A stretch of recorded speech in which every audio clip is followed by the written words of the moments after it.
Good morning, or could be good afternoon or evening elsewhere in the world right now. So we're just going to start off with a sound check, whoever comes on first. You can let me know that you can hear me outside of Toronto's very own marine animal torture center, Ripley's Aquarium. Very little to do with the original Ripley's company, that's just a name. So I'll wait for somebody to pop on and confirm that I am audible. Over here we have the CN Tower. So we are in downtown Toronto here. Right over here we have the Rogers Centre where the Blue Jays play. All right. Looking for somebody to pop on and confirm that this live stream outside of Toronto's Marine Animal Prison is audible. All right. Great. Just going to make some technical adjustments here while we set up for a 2-hour live stream. All right, so we've got somebody on board. Whoever you are, you just helpfully clicked a like and you're watching. If you can confirm that you can hear me, even with this wind muff in between me and my little wireless microphone, can you confirm? Whoever's on board. All right. Whoever's watching, if you can just pop a yes in the comments that you can hear me, or a no if you cannot. All right, we're going to wait for the viewers to load up here. And then we are going to focus on exposing the torture of stingrays in Toronto's Marine Animal Torture Chamber today. All right, let me get that down a bit lower. There you go. Let's see. A bit higher so you can see me and the torture chamber. So that way, yeah, you can, perfect. Okay. Thank you, Utops, aka PJ, and Evil Steven 666. I'm guessing you're not evil. You seem good. Okay, thanks very much. Glad you guys are on board. So let's get going. So I basically am launching my YouTube channel this week. I've got the Facebook going with 14K subscribers, and the Instagram about to hit 7K, and now it's time to do YouTube and go live at these animal torture chambers in Toronto and wherever I go. I will be doing a fair amount of traveling as usual this winter. Hi, Jenny. Thank you so much for popping on. Animal rights legend Jenny. Absolute legend, and I'm not using that term lightly. If you can hit subscribe on my channel and the channel of Jenny McQueen 9449, historical animal rights legend. Thank you so much for popping on, everybody. So pretty soon we're going to have people entering consistently into this marine animal torture chamber behind me, the Ripley's Aquarium in Toronto, as I like to call it, Ripley's Acrulium. Let's call it an Acrulium. There's a load. Can you see them right over here? There's a load of school buses. There's actually 5. You can see 2 right there. Just over here. You can see those 2. Okay, so there's 5 school buses parked outside this marine animal torture chamber. 40 to 50 students is the capacity for each bus, I estimate. So right now inside Toronto's marine animal torture chamber, where 20,000 animals are languishing in misery, there's a couple of hundred students. It's the majority of people on a weekday would be students. That's actually good. People who still are at a point in their lives where they are going to be more open to other ideas other than the ideas they've been indoctrinated with, that animals are commodities. Evil Steven. Evil, okay, I know. Jenny McQueen likes you. Evil, so-called Evil Steven 666. So I know Jenny McQueen respects you, so you are obviously not evil, even though you have the number of the Antichrist appended to Evil Steven. I know you're being ironic. Thanks very much, the 40-year-old vegan. The 40-year-old vegan, everybody, another legend, along with Jenny McQueen 9449, the 40-year-old vegan. If you haven't already, please subscribe. to this legend for the animals. Absolute icon. In a matter of months has gone viral with live streams for oppressed animals here on YouTube. So, shortly, I'm going to make my way over to the steps here, and we're going to start informing people about particular atrocities inside Toronto's marine animal aquarium. And each time I'm here, I'm going to be here regularly. I'm going to focus on one particular type of torture. Last time I focused on the big picture of the fact that there's 20,000 animals crammed in the equivalent of 2 Olympic pools. That's how much space they have. 20,000 animals crammed in that. Today I'm going to focus on stingrays. If you've been watching this board here, that board there, you'll actually see the stingrays swimming in what seems like a natural environment, and it's not true. They're in a few inches of water.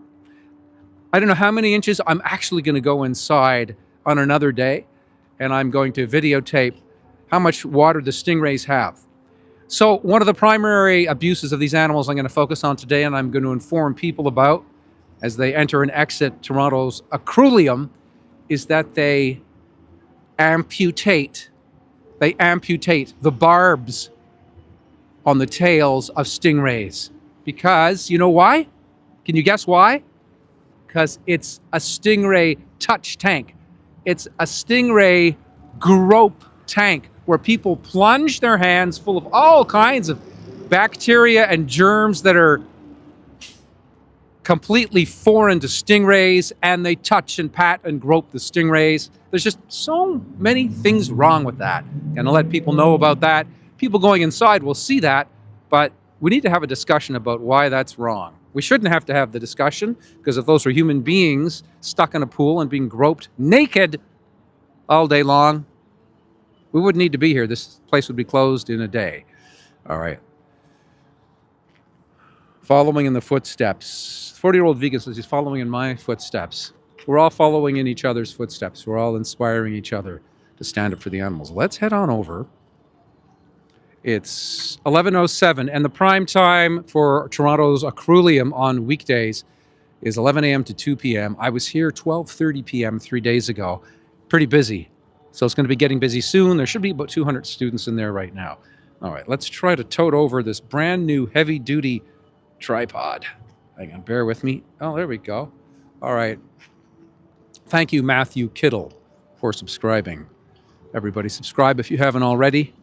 I'm going to tote over this brand new monster heavy-duty tripod that is not going to blow over. All right. There's got to be a better way. There is a better way to do this, which is to kind of semi-pack it up, but I don't want to be bothered. All right, here we go. Let's get a good spot. I think I'm going to be moving this around a lot to reach out to people as they enter and exit the different points. So that's not bad. I want to get in that silly video board there where they actually reveal the prisoners they have. Okay, so there's no... Actually, if I go down... Bear with me. Okay, let's try this. If I go down... If you folks can bear with me... So what I'm going to do is I'm going to go down like this. I really appreciate you all bearing with me while I iron out the logistics of live streaming on YouTube. So I think if I do this...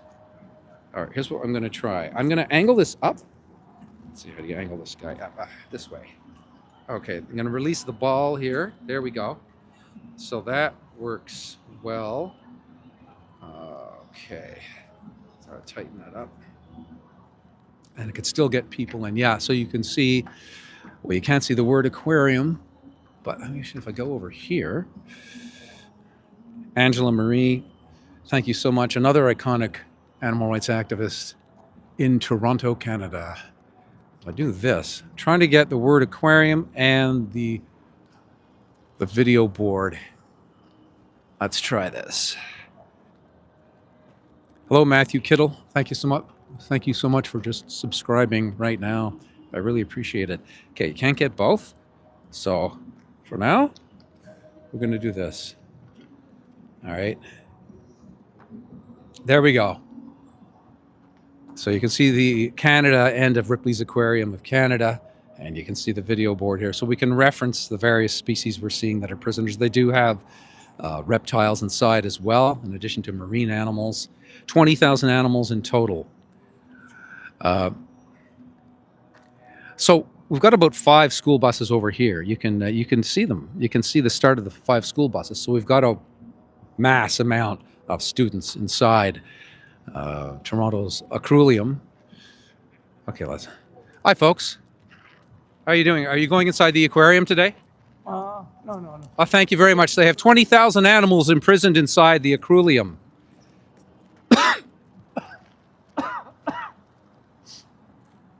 Okay, we go.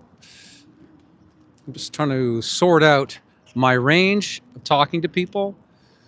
So if I talk to them a little further back like this, then if people are off to the left or right, that's going to work. Okay, great. I appreciate you all bearing with me while I sort out the logistics of doing this in the most effective way for the animal prisoners. And also, I'm going to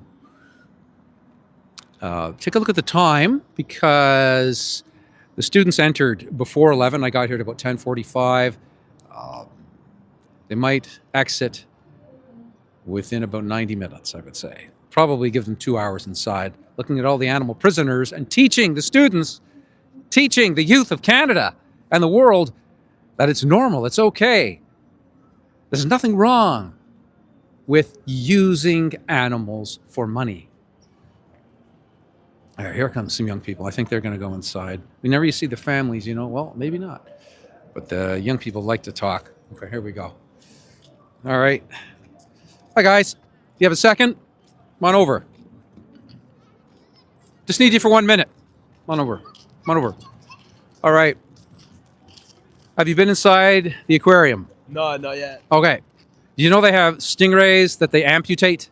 They amputated. So they amputate their barbs. Stingrays have a barb they can sting you with, right? Yeah. And if you get stuck with one of those, it's so painful because it's a reverse barb. You pull it out, you're just going to destroy your flesh. Do you know that they amputate the barbs? Oh, no, I didn't know that. You didn't know that? No. Any wild guess as to why the aquarium amputates body parts of stingrays? They sell them. Look, you're on the right track. Yeah, it is because they have something they want people to do to them, and they want people to touch them. It's called a touch tank. So people plunge their hands into this tank, and they're touching and they're groping these wild animals who are like terrified and stressed out by being touched and groped, and they're being amputated. Yeah. How do you feel about that? Oh, it's pretty bad, yeah. It's tragic. Like, it's inhumane, I think that's the word, yeah. Yeah, exactly. I would agree with you. Inhumane. Where are y'all from? Are you from Australia. So like Steve Irwin and stuff got killed by a stingray. Say that again. Steve Irwin, do you know Steve Irwin? Yeah, yeah, absolutely. he got killed by a stingray. He would have got killed by a stingray. Yeah, because the thing got into his heart. What you're talking about? You mean that the barb? Yeah. The stinger actually stabbed him in the Yeah, heart. and he died. Oh my god. Yeah. And obviously, you don't blame the stingray. You don't hate the No, stingray. no, for doing that. and Steve Irwin's family doesn't either. It was like he was in nature, so it happens. You're at home. And he knew the risks. Yeah, exactly right. For him, it was probably a glorious way to die, is to be killed by a wild animal. I feel like animals kill. You want to come over a little Yeah. bit? Okay, that's great. You're all from Australia. That's great. Yeah. I feel like animals like kill humans and humans kill animals. It's kind of like a fair share, It's like a cycle. Yeah. So you feel that? So, for example, today lions are going to kill zebras in Africa. So would you say that we can go around and kill whoever we want? Well, people do it anyway, so. So you're saying if a lion kills a zebra, it's open season, we can kill whoever we want because a lion killed a zebra. Now that doesn't make sense to you, really, does it? No, it doesn't. But like. Okay, but look, that's something you were taught. You've probably heard that. But now, I'm asking you a question and you're rethinking it. It doesn't make any sense. That's like called a rationalization. You know what rationalizing is? Yeah. Okay. By the way, you look like, do you know Tash Peterson? Yeah. Yeah, you look like Tash Peterson. Would you say this young person from Australia? You look totally like Tash Peterson, who is not only the most famous animal rights activist in Australia, but pretty much globally. I don't find that as a compliment. No? Okay. Well, look. Yeah, she's a huge animal rights activist. Isn't she brunette? No, I don't know what she is, but she's blonde. Yeah. Okay, but look, anyway, the point is, what? I'm sorry you're offended. But look, it's a compliment in terms of Tash Peterson being a person of bravery and character and standing up for those who cannot defend themselves ever, the animals. So it's a compliment in that way. Okay. All right. And plus, you're just radiating, and you're all radiating a compassion. Yeah. So that's great. And you're visiting Canada, just exclusively Canada. Let's get the whole Australian family on here. You're visiting, so you've already been to New York? Yeah. And so what are the various destinations of your trip from Australia? Toronto, Ottawa, Montreal, Blanc, Quebec. Yeah, and that's it. And then back home. Did you say Mont Tremblant? Yeah. Okay, however it's pronounced. you ski? Yeah. Oh well, no. I will though.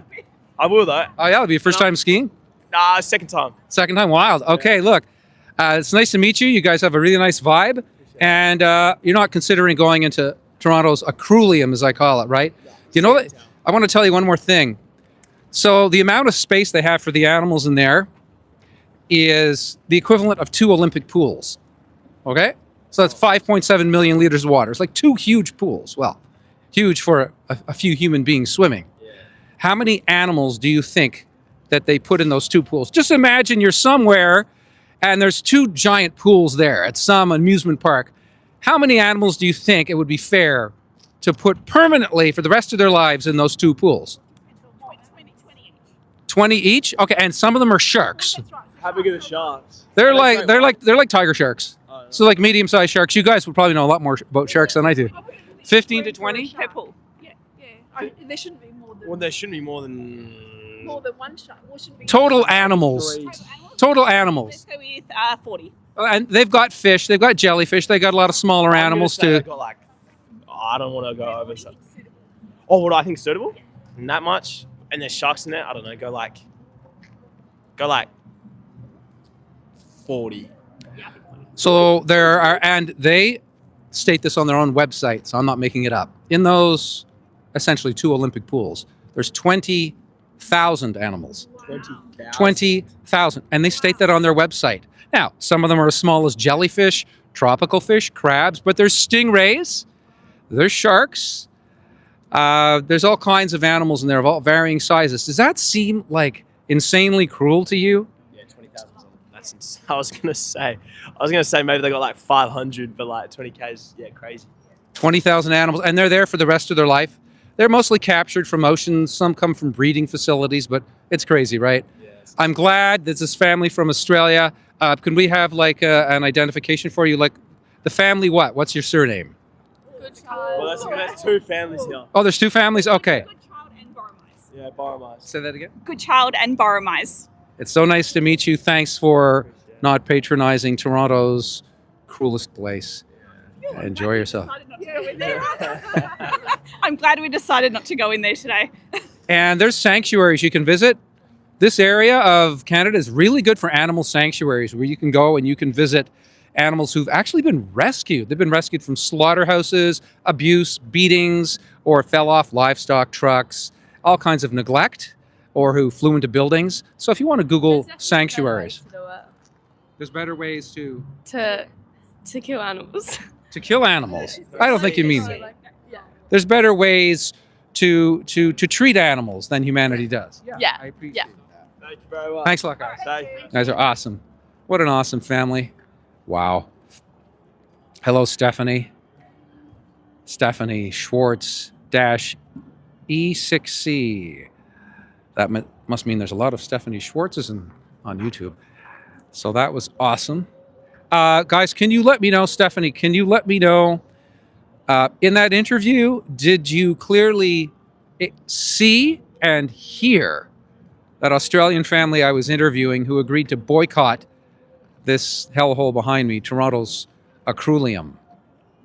Angela, Matthew, anybody who's on right now, can you confirm that when I interviewed that family over the past few minutes, that you could clearly see me interviewing people and you could hear myself and them speaking? Yeah, they did actually change their mind. I don't know if they were consider going into the aquarium, but they were around here. They're looking at the sites, considering what to do with their day and their visit from Australia. Angela Marie /G2U, another massive animal rights defender, says, yes, Utops, aka PJ. Okay, thank you so much. I appreciate that. Some folks here. Hi guys, how are you doing? I just need you for 1 second. I have one question for you. Here we go. Are you considering going into the aquarium today? That's great. They have 20,000 animals imprisoned in there. Miserable animals. Thanks for not patronizing Toronto's Aquarium. Folks, can I ask you a question? If you're a vegan, hit 1. If you're thinking about going vegan, hit 2. And if neither, you're just eating animals right now and you have no intention of going vegan, 3. Vegan 1, thinking of going vegan 2, neither, 3. Evil Stephen. So Evil Stephen Antichrist hits a 1. Matthew, 40-year-old vegan. Jenny, Angela, everybody's a 1. So wall-to-wall vegans now. That's nice. So that's a nice initial boost for me. Stephanie Schwartz, a 1. So that's okay. We've got some people entering now. Hi, folks. I just need you for 1 minute. I need to ask you a question about the aquarium before you enter. Perfect. It's working. Are you considering entering the aquarium today? Yeah, we're going. Oh, yeah. Okay. Well, we'll just get that over there. Perfect. Okay. You're considering, or you are entering Toronto's aquarium today. Okay. Do you know about the Stingray touch tank? No, we're not from here. Okay. Where are you from? Florida. Oh, Florida. Whereabouts? Yeah, close to Tampa. Oh, Tampa. Okay. Well, I don't know if you follow football, but that was a tragic game last night. It was heartbreaking. Heartbreaking. Atlanta came back in the last 4 seconds, kicked a field goal. Were you watching? No, but it's, yeah, anyway. So what they have is what's called a Stingray touch tank. Yeah, we're on here. Stingray touch tank. So that's where people plunge their hands into the pool where there's stingrays swimming around, and they touch them and they pat them. And did you know, to make sure that that's safe for people, they amputate the barbs on the stingray's tails. Because stingrays sting with what's known as a barb. You know that already, Florida. Yeah. Okay? And they amputate them. Then they grow back and they just keep amputating the barbs. How do you feel about that? I don't think that's cool. Yeah. It's horrible. Yeah. Yeah, that's Say that horrible. again? Yeah, that's Horrible. horrible. Well, you said, Yeah. so you said it's horrible. You said it's not cool. What do you think about the fact that they just, in addition to these repeated amputations of these animals who are being, would you agree they're being stressed out also Yeah. by being Yeah, touched? Yeah, for that, yeah. Yeah. Does that seem like just Yeah. so wrong? How do you feel about an aquarium that encourages people, enables people to just touch and grope wild animals all day long? I'm not an animal, so I can't really say, but I don't think I would like it though. Yeah. Especially them being inside here, Yeah. coming from freedom. So, and then they come here. So, Yeah, that's bad though. I mean, we can't understand their language. We don't speak theirs, so we don't know exactly how they feel about it. But to be really fair, the default assumption, would you agree the fair assumption is that it stresses them unless we know otherwise? yeah, Yeah. yeah. That's- I'll say so. I'll say so because, like I said, they come from the wild, then they're coming here, and then they don't have no freedom no more. So, I know they don't like it. Yeah. But that's what any zoo, any place though. Exactly. Yeah. Pretty much. Yeah. It's like Yeah, a because the zoo. only we have a zoo in Florida, right? But the zoo that's there is the animals they bring in are animals that they find that are hurt and injured and stuff like that, and then they breed them there and stuff like that, bring them back to life, and then the young, when they get them older, and they grew up in captivity, so they're used to it, so it's not as bad for those ones. But the ones that come from wild, yeah, it's different. Yeah, the wild animals. Yeah. Even if they're raised in breeding facilities, they're still wild animals because they have instincts to be wild that have developed over at least millions of years. It's not like if they're born in a breeding facility, 100 million years of wild instincts are gone, right? Yeah, you're right. Yeah. I want you to guess. So the amount of space these animals have inside the aquarium is roughly the size of 2 Olympic pools, 5.7 million liters, 2 Olympic pools. How many animals, and they have sharks, how many animals do you think that they permanently imprison in the equivalent of 2 Olympic pools in Toronto's Ripley's Aquarium? Whole lot. I'm A not too whole sure. 'cause lot. Take a guess. I haven't seen it yet. Well, let's say you're at an amusement park and there's, for whatever reason, there's 2 huge pools there. And just try to picture that.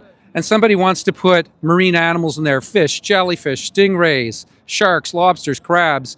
How many animals do you think it would be like not completely insanely cruel to put in there? Like, would you say I'm 100, couple of hundred max? Yeah, over 1,000. I don't know. Yeah, it's an aquarium, so yeah, probably a lot, I would say. Over 1,000. Yeah. So if you go on the aquarium's website, they even admit, and I think they're going to delete that now because I'm exposing it, 20,000 animals. Wow. That's crazy. That's a lot. Yeah, that's a lot.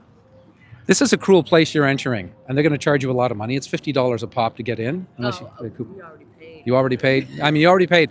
But look, a lot of people did. I was in there when I was a kid, right? Yeah. But I want to educate people. I want to have conversations, not really educate, but I want to make people aware of some facts and have conversations that get the wheels turning, because we're all, in my opinion, inherently animal lovers. Like, people who go here, they love animals. Like, you love animals, right? Yeah. Oh, yeah, we have animals. Yeah.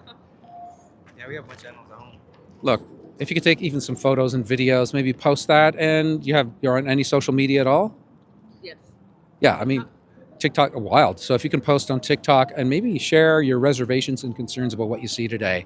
You're here, you paid already, then you spoke to somebody outside, an activist, and take some photos of things that bother you. Like if you see animals swimming in circles, that's stereotypic behavior. They're being driven crazy because they're basically in glorified bathtubs for all of their lives.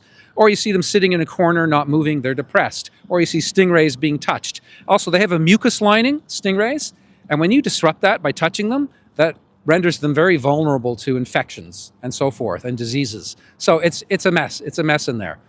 It's very nice speaking with you, and I hope you do some social media to counterbalance the fact that you've already paid and supported. Canada's richest person owns the aquarium. Wow. Yeah, he's worth $15 billion. His name is Jim Pattison. So he doesn't need to torture animals to get richer, right? Yeah. Thanks a lot, guys. Nice speaking with you. All right, that was awesome. So the thing about doing a live stream outside of Toronto's Aquarium is that pretty much everybody who enters, by default, is an animal lover. Refund. Can anybody let me know, with the wind blowing now, can you still hear me okay? There's wind blowing, a nice gust. Can you still hear me okay? Just a yes would be great. I think they're considering going. Hi, folks. Are you going into the aquarium today? No, we're just checking. We're trying to look for somebody. Oh, are you live? Yeah, absolutely. Hi. All right. Hi, how are you? Thanks very much. It's nice talking to you guys. So you're considering going into the aquarium today? We're still thinking. You're deciding Yeah. whether or not this is one of the Yeah. attractions you Yes. patronize. Are you from around Toronto or? No, Collingwood. We're from Collingwood. Collingwood. Okay, so this is, you might enter the aquarium today. Maybe, yeah, maybe. Yeah. Can I ask you a couple questions before you go inside? Yeah. All right. Do you know they have what's known as a touch tank for stingrays inside? No. Where, I'm curious though. where you can touch the stingrays. You can pat them. Really? It's basically like groping them, Is to it be not- honest with you. Is it not dangerous or? So that's an excellent question. So to render it not dangerous for people, Yeah. the animals is not another story. But to render the touch tank, stingray's touch tank, not dangerous for people, Mhm. guess what they do to the stingrays? What? How? What They is it? amputate their barbs. Oh, So stingrays sting with a barb on their tail, right? So and they and they amputate stab you with that, and they amputate it. oh. Now, that doesn't have any nerves in it, so that isn't painful, but it's very stressful to restrain these wild animals, Yeah. and they grow back. The barbs grow Oh, back. Okay, So- like an octopus. Yeah, it's Yeah. growing back. It's like a fingernail. It's growing Yeah, back. okay. You know, we use our fingernails. Our animals use claws to defend themselves. They use their barbs and they Yeah. grow back. Yeah.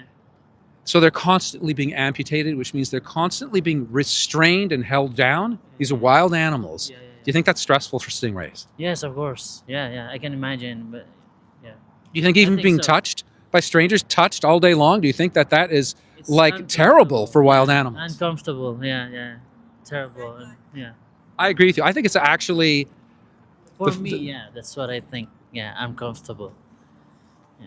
and I think that the fair assumption is that it's even worse because we don't speak each other's language as stingrays and humans, right? Yes. So for me, the fair assumption is that's terrible for you unless you tell me otherwise, stingray, Yeah. right? Yeah. So there's that. Also, it's very shallow water, so they don't have enough oxygen. And there have been huge die-offs of stingrays in zoos across Canada, like 50-40, 50-40, because they don't have enough oxygen, but they want the shallow water so people can plunge their hands in. What do you think of that? Oh, the water. You mean? Giving them, putting them in shallow water, they normally live in about 40 meters depth. Oh, so Deeper. They give them a few inches so that people Okay. can grope them. I think that's stressful too. Like, I mean, if it's not like normal or something for the animal, you know, like different environment. Yeah, I think. I appreciate that. I don't even have to try to persuade you of this, that you have a basic respect for animals. Yeah.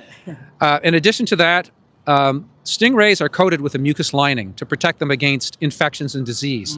But when people are encouraged to grope them, like they are in Ripley's aquarium, that disrupts their mucus lining, which is stressful for them, and it renders them susceptible to infections and disease. And that's why there have been die-offs. Like the Calgary Zoo, at one time, they have a little aquarium there. They had 43 stingrays, and they had a touch tank. 41 of them died, and it's probably because they're being groped and their mucus lining is being removed. Same thing's going to happen here. So since you haven't paid, Oh my.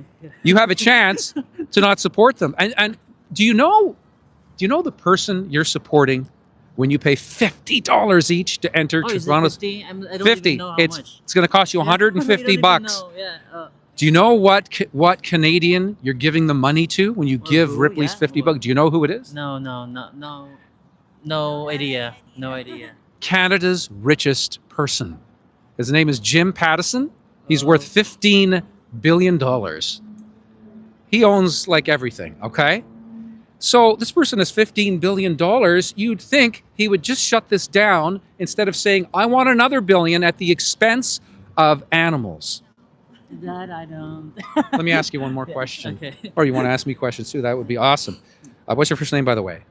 My first name Raisin. Raisin, how do you Yeah. spell that? Reizan. Wild. Yeah. So, Raisin, let me ask you a question. Inside the aquarium, there's the equivalent of 2 Olympic pools worth of space. That's how much water the animals have. 5.7 million liters. Yeah. 2 Olympic pools have about 5 million liters. Yeah.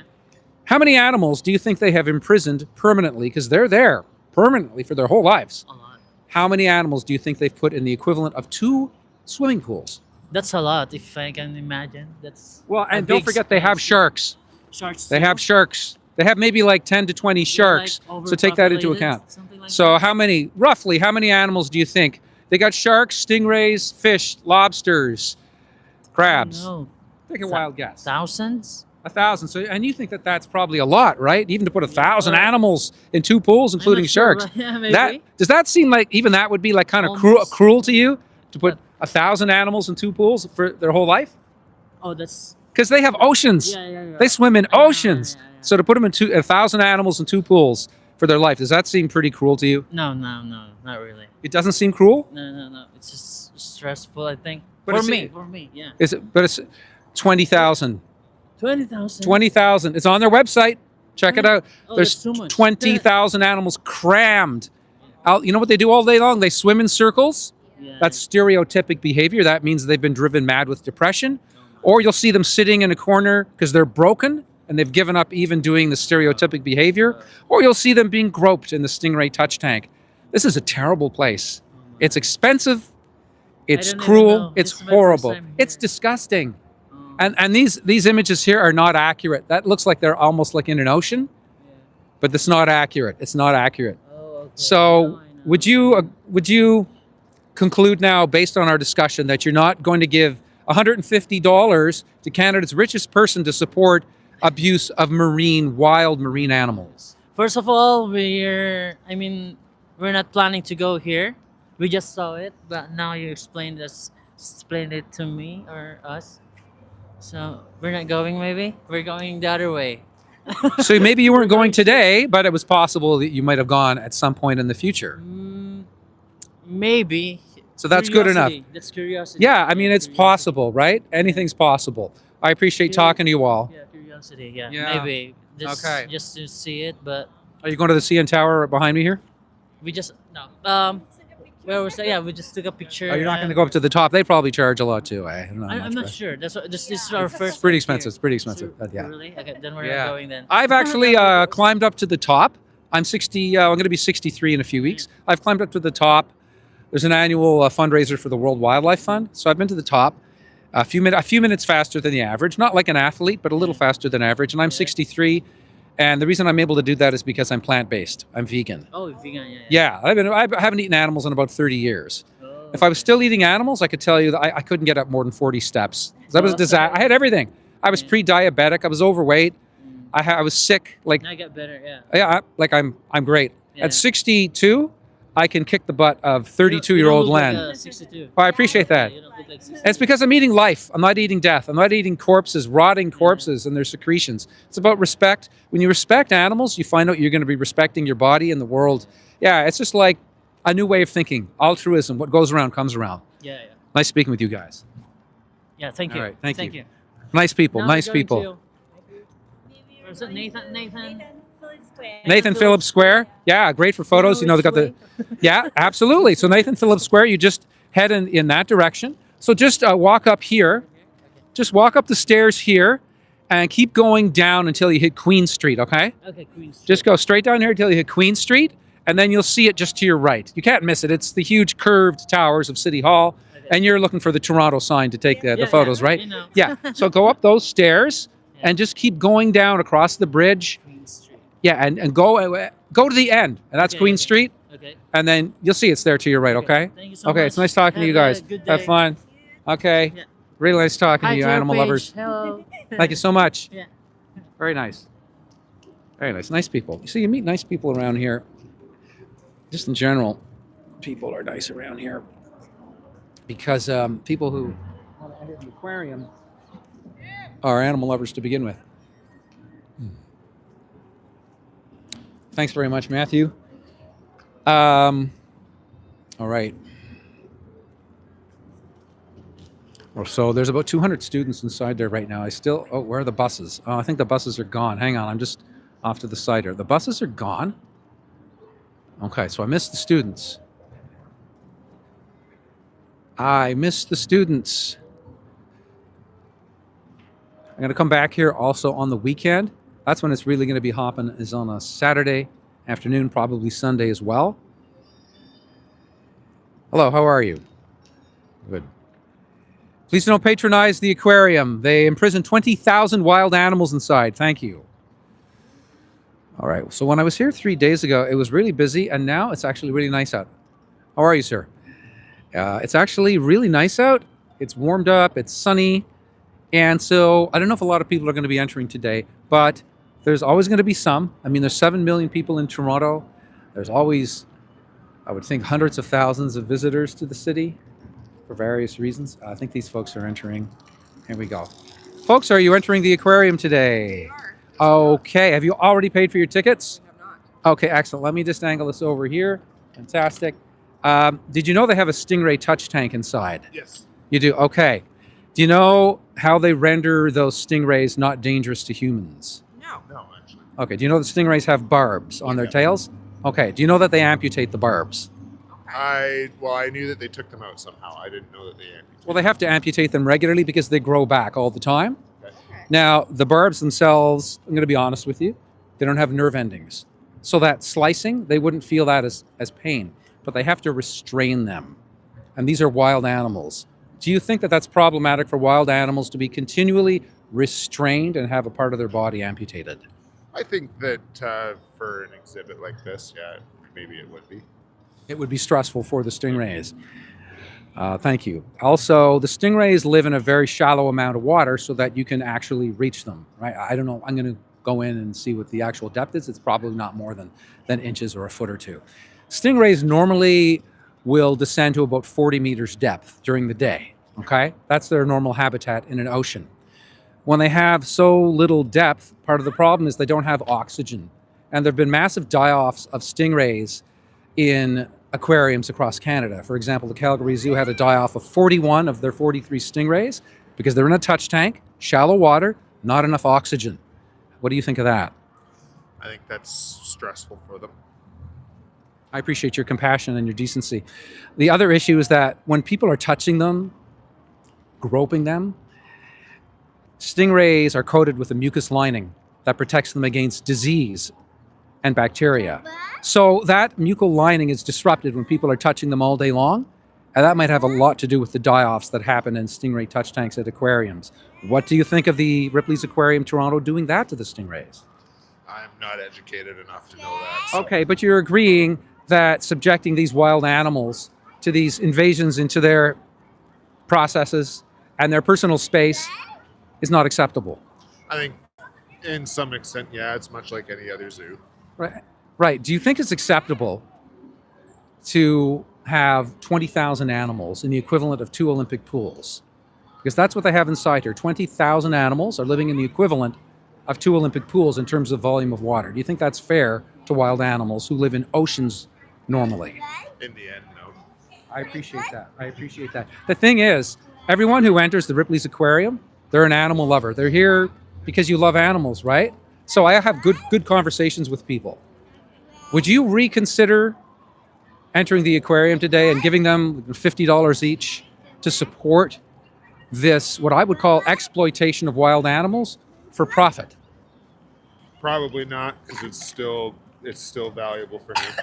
I get it. At the same time, do you think it's problematic to, in a way, I know this isn't like your agenda as I'm phrasing it, but do you think it's problematic to indirectly teach children and young people that it's okay to basically kidnap animals from the wild and keep them as captives for the profit of the owner of Ripley's?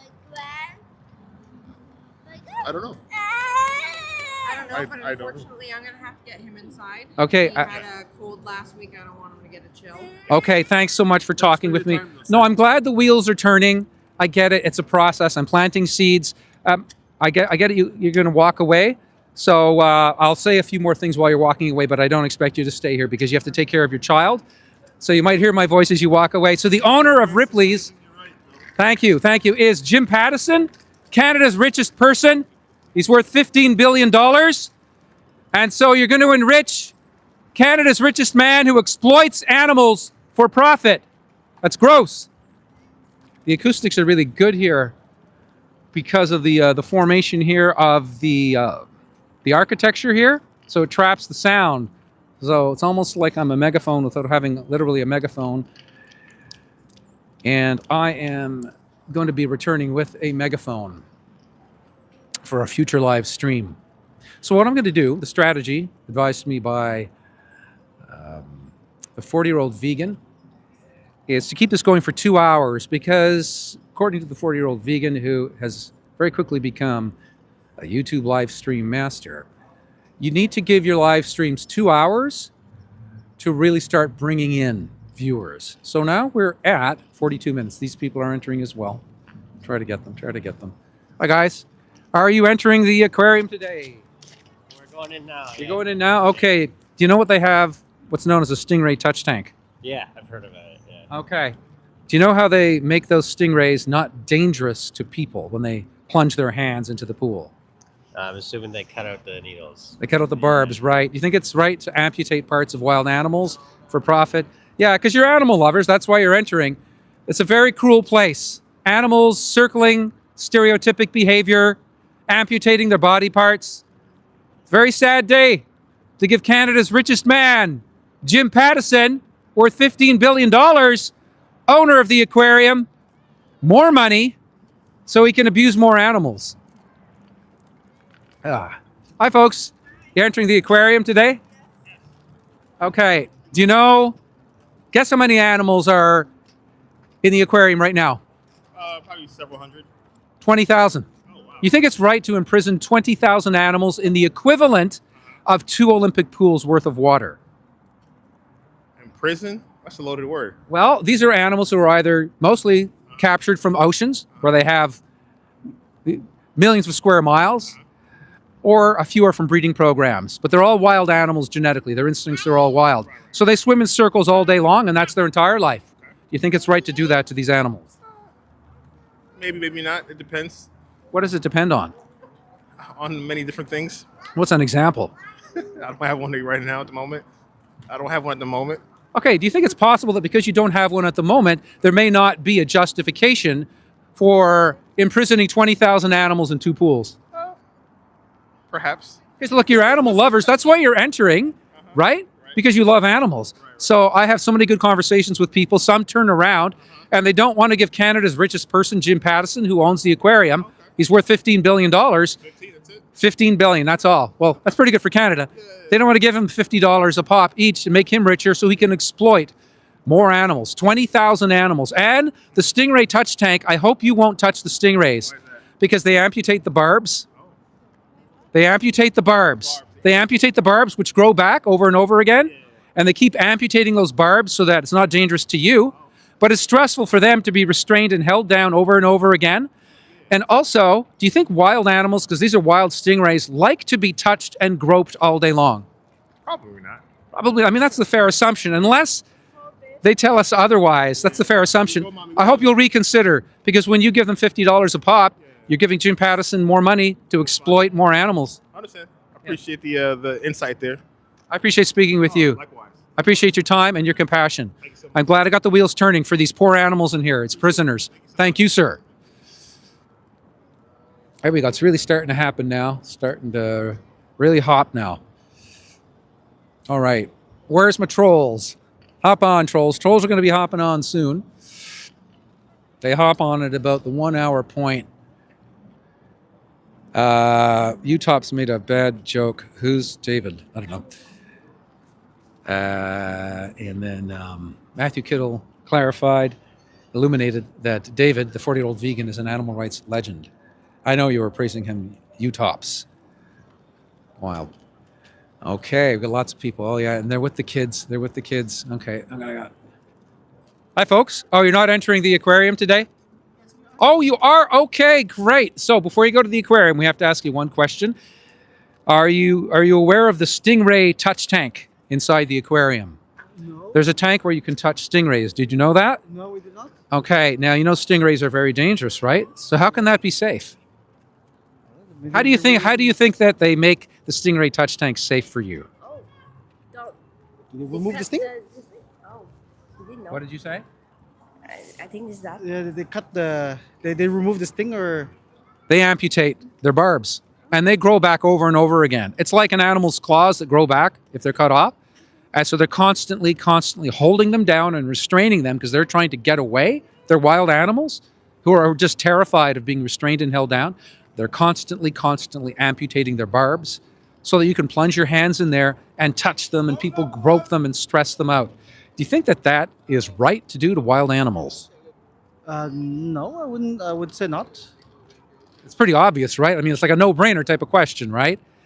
So what does that tell you about the mentality of this aquarium, Ripley's Aquarium, Toronto? I don't know. I mean, it's. Well, they're probably prioritizing profit over the being morally right for the stingrays. At least that part, I don't know about the rest. Like I didn't visit the rest of it, but at least for that part, seems like they maximizing profit a little bit. It's very interesting that you say that. Do you know who owns Ripley's Aquarium? No. Canada's richest person. You can look all this up. His name is Jim Pattison. Okay. He's worth $15 billion. You can verify all of this. He owns Ripley's Aquarium. He owns Ripley's Entertainment. This is a for-profit enterprise. You're animal lovers. That's why you're going. That's why people go. The owner doesn't care. He has stingrays being stressed all day long, amputated regularly, very shallow water where they don't have enough oxygen.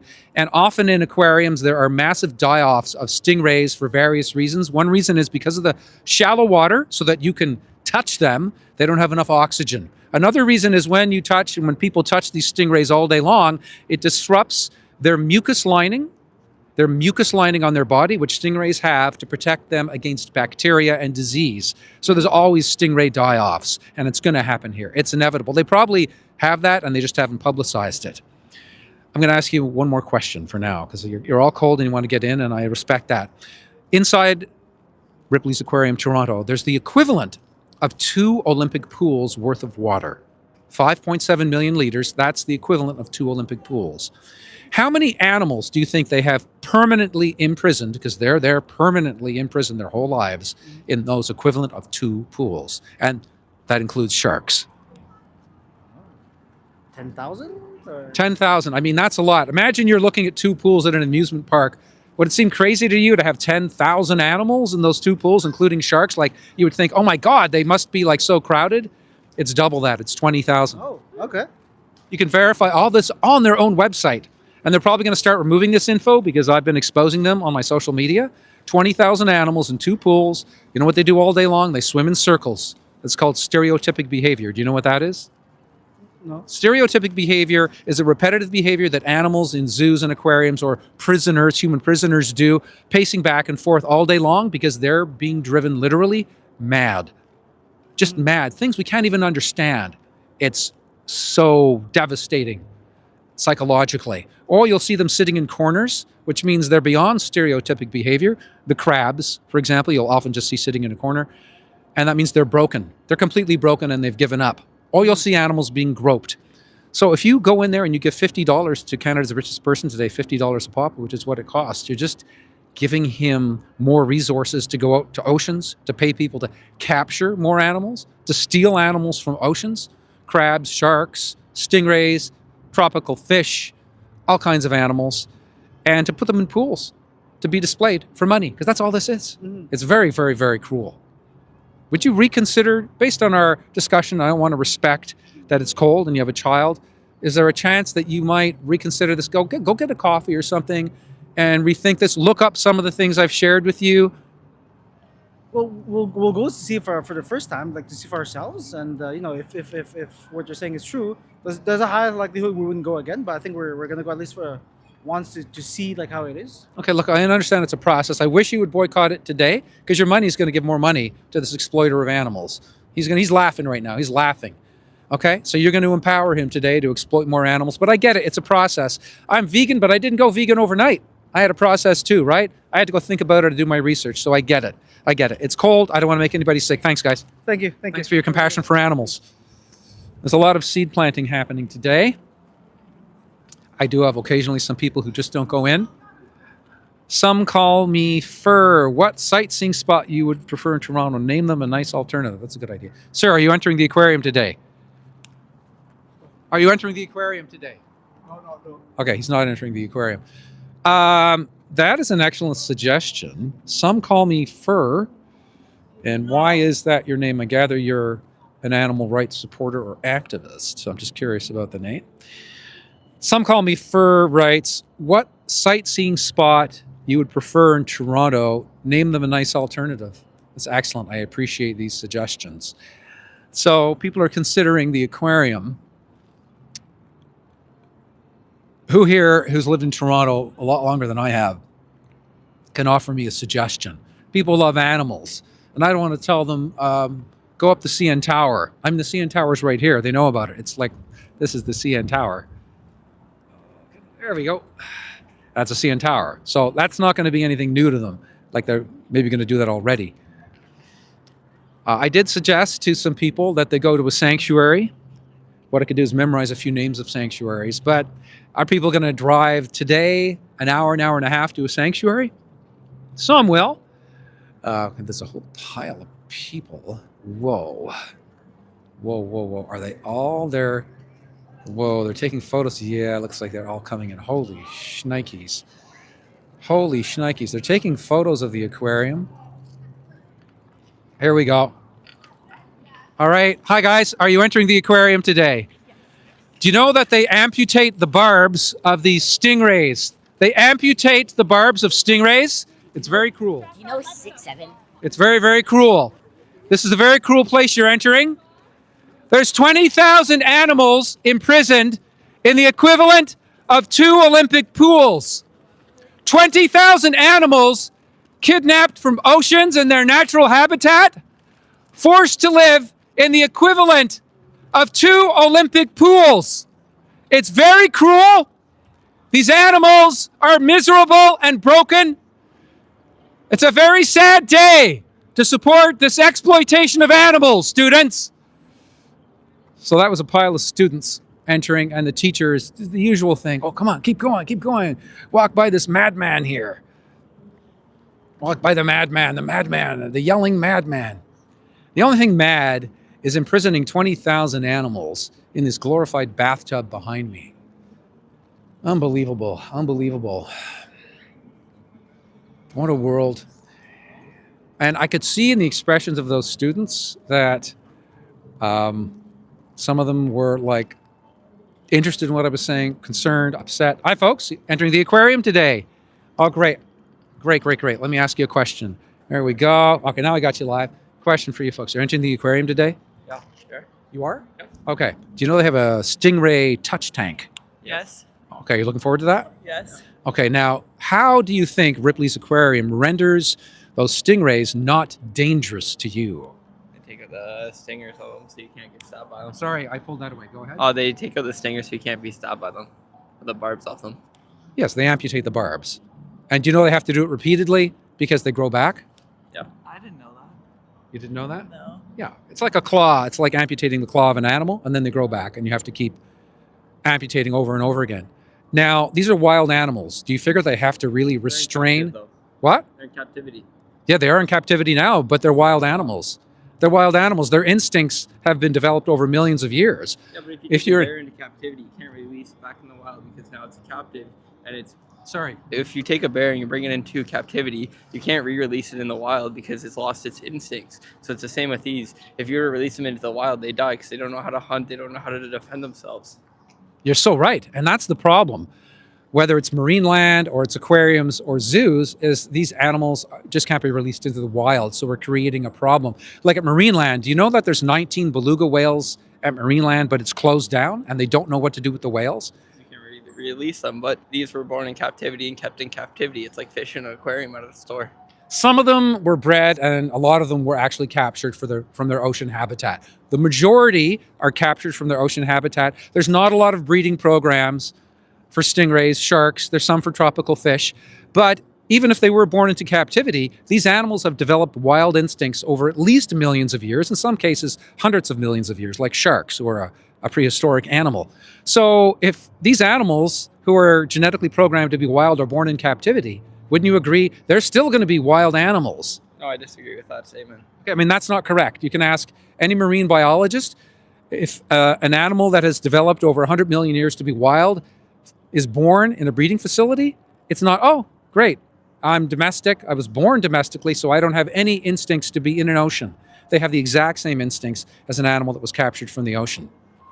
I don't know, I think it's like any other animal. If you domesticate it, you can obviously, it still has its instincts. There's parts of it that you can't breed out, but it's still domesticated. It's used to having a hand that feeds it rather than going out and having that initial hunting instinct. It's not the same like type of animal. If you take a bear out of captivity and a bear from the wild, they're going to both act and behave completely different. They're going to behave differently because one's been really traumatized and stressed out and wasn't maybe raised in the wild, so wasn't taught by its mother how to survive in the wild. So you can't release the bear imprisoned in a zoo in the wild.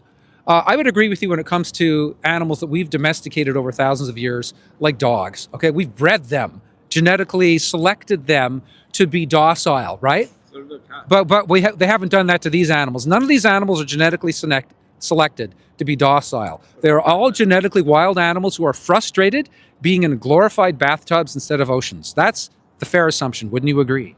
What about cats, though? They're not. But we're not talking about cats.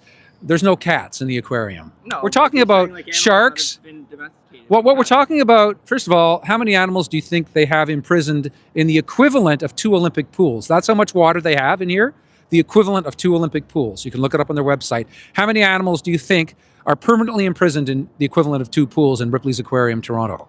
Are you talking about the actual fish? Because if you look at the bacteria culture. So how many animals? So they have sharks, they have stingrays, they have fish, they have jellyfish. About how many animals are living in 2 pools? Well, probably 800. It's 20,000.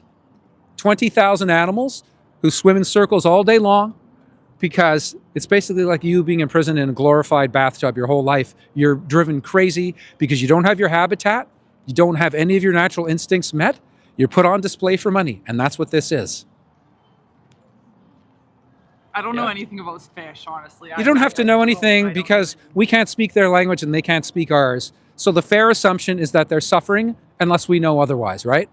I don't think that's a fair assumption. You don't know they're suffering. If that's all they know, how do you know they're suffering? That might just be their normal everyday life for them. You're talking about a lot of maybes, and I prefer to err on the side of compassion for the animals, which is, unless you, shark, tell me, God, I'm so glad I'm here in this glorified bathtub instead of the Atlantic Ocean. Thank you so much. Unless they tell me that, and I can understand them telling me that, I'm going to be fair, and I'm going to assume, no, I'm not going to rationalize supporting abusive animals, because there's a lot of rationalizations that some people do to feel comfortable with exploiting animals, and I'm not going to do that.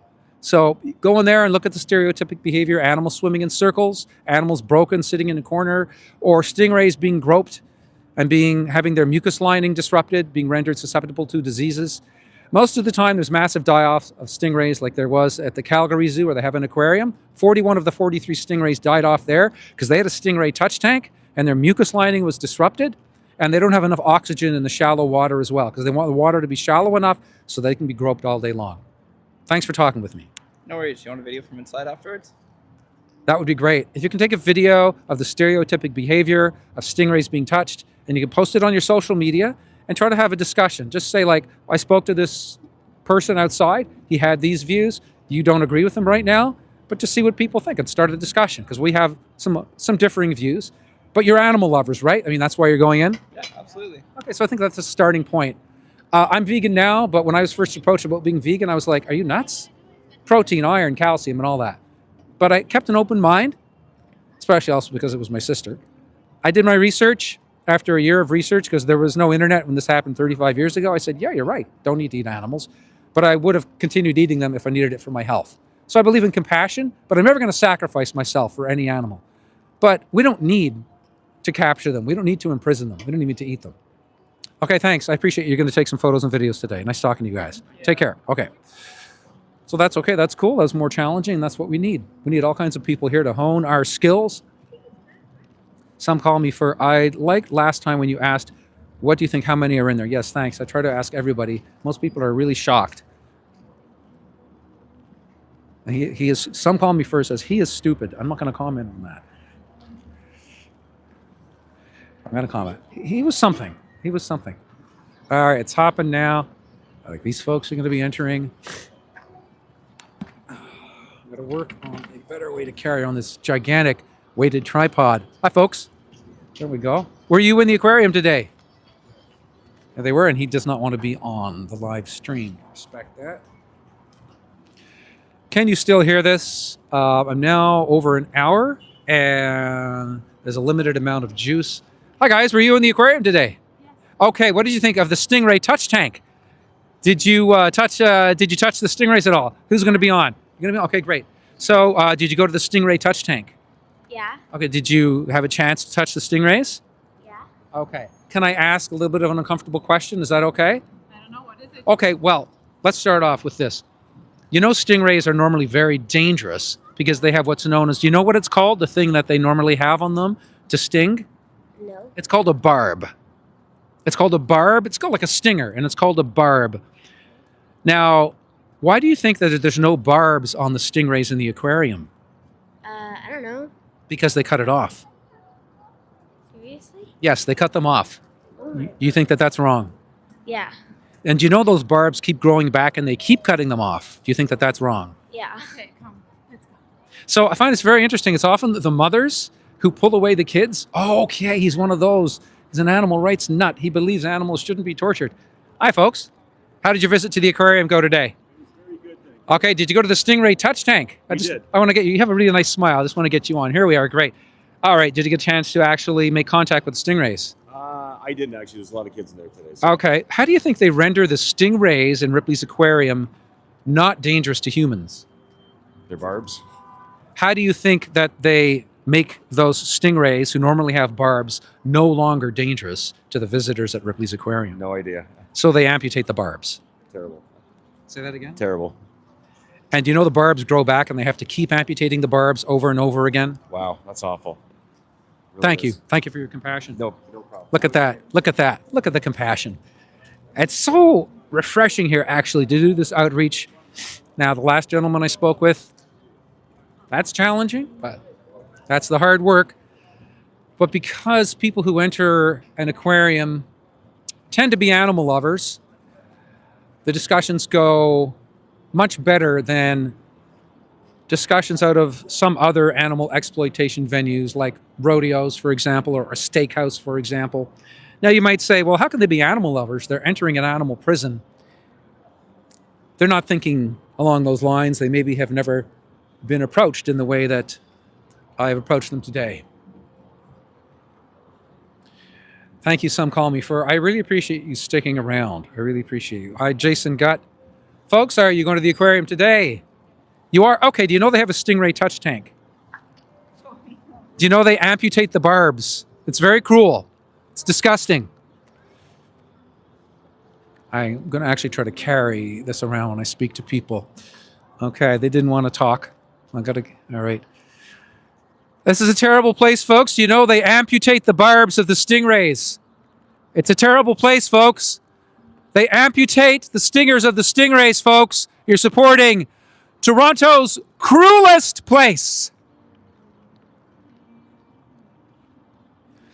Just waiting for security to come down and lie to me, or police to show up. It's going to happen inevitably, and lie to me. Well, excuse me, sir. Would you mind doing this over in the train yard over here? There's a train yard behind me here. It's a historic train yard. That's actually a place I could advise people to go, but it's not really a replacement. I mean, animals are so awesome. Nobody's going to agree that looking at a train, a 100-year-old train, replaces looking at a shark. So that is like the best suggestion I've gotten in a long time. Who gave me the suggestion? Was it Matthew Kittle or some call me Fur?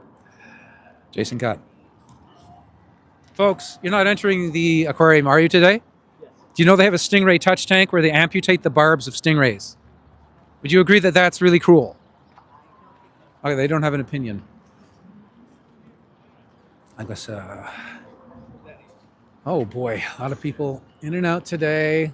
All right. I think I'm just going to stay stationary and wait for people to walk by me here. Hi, guys. How are you?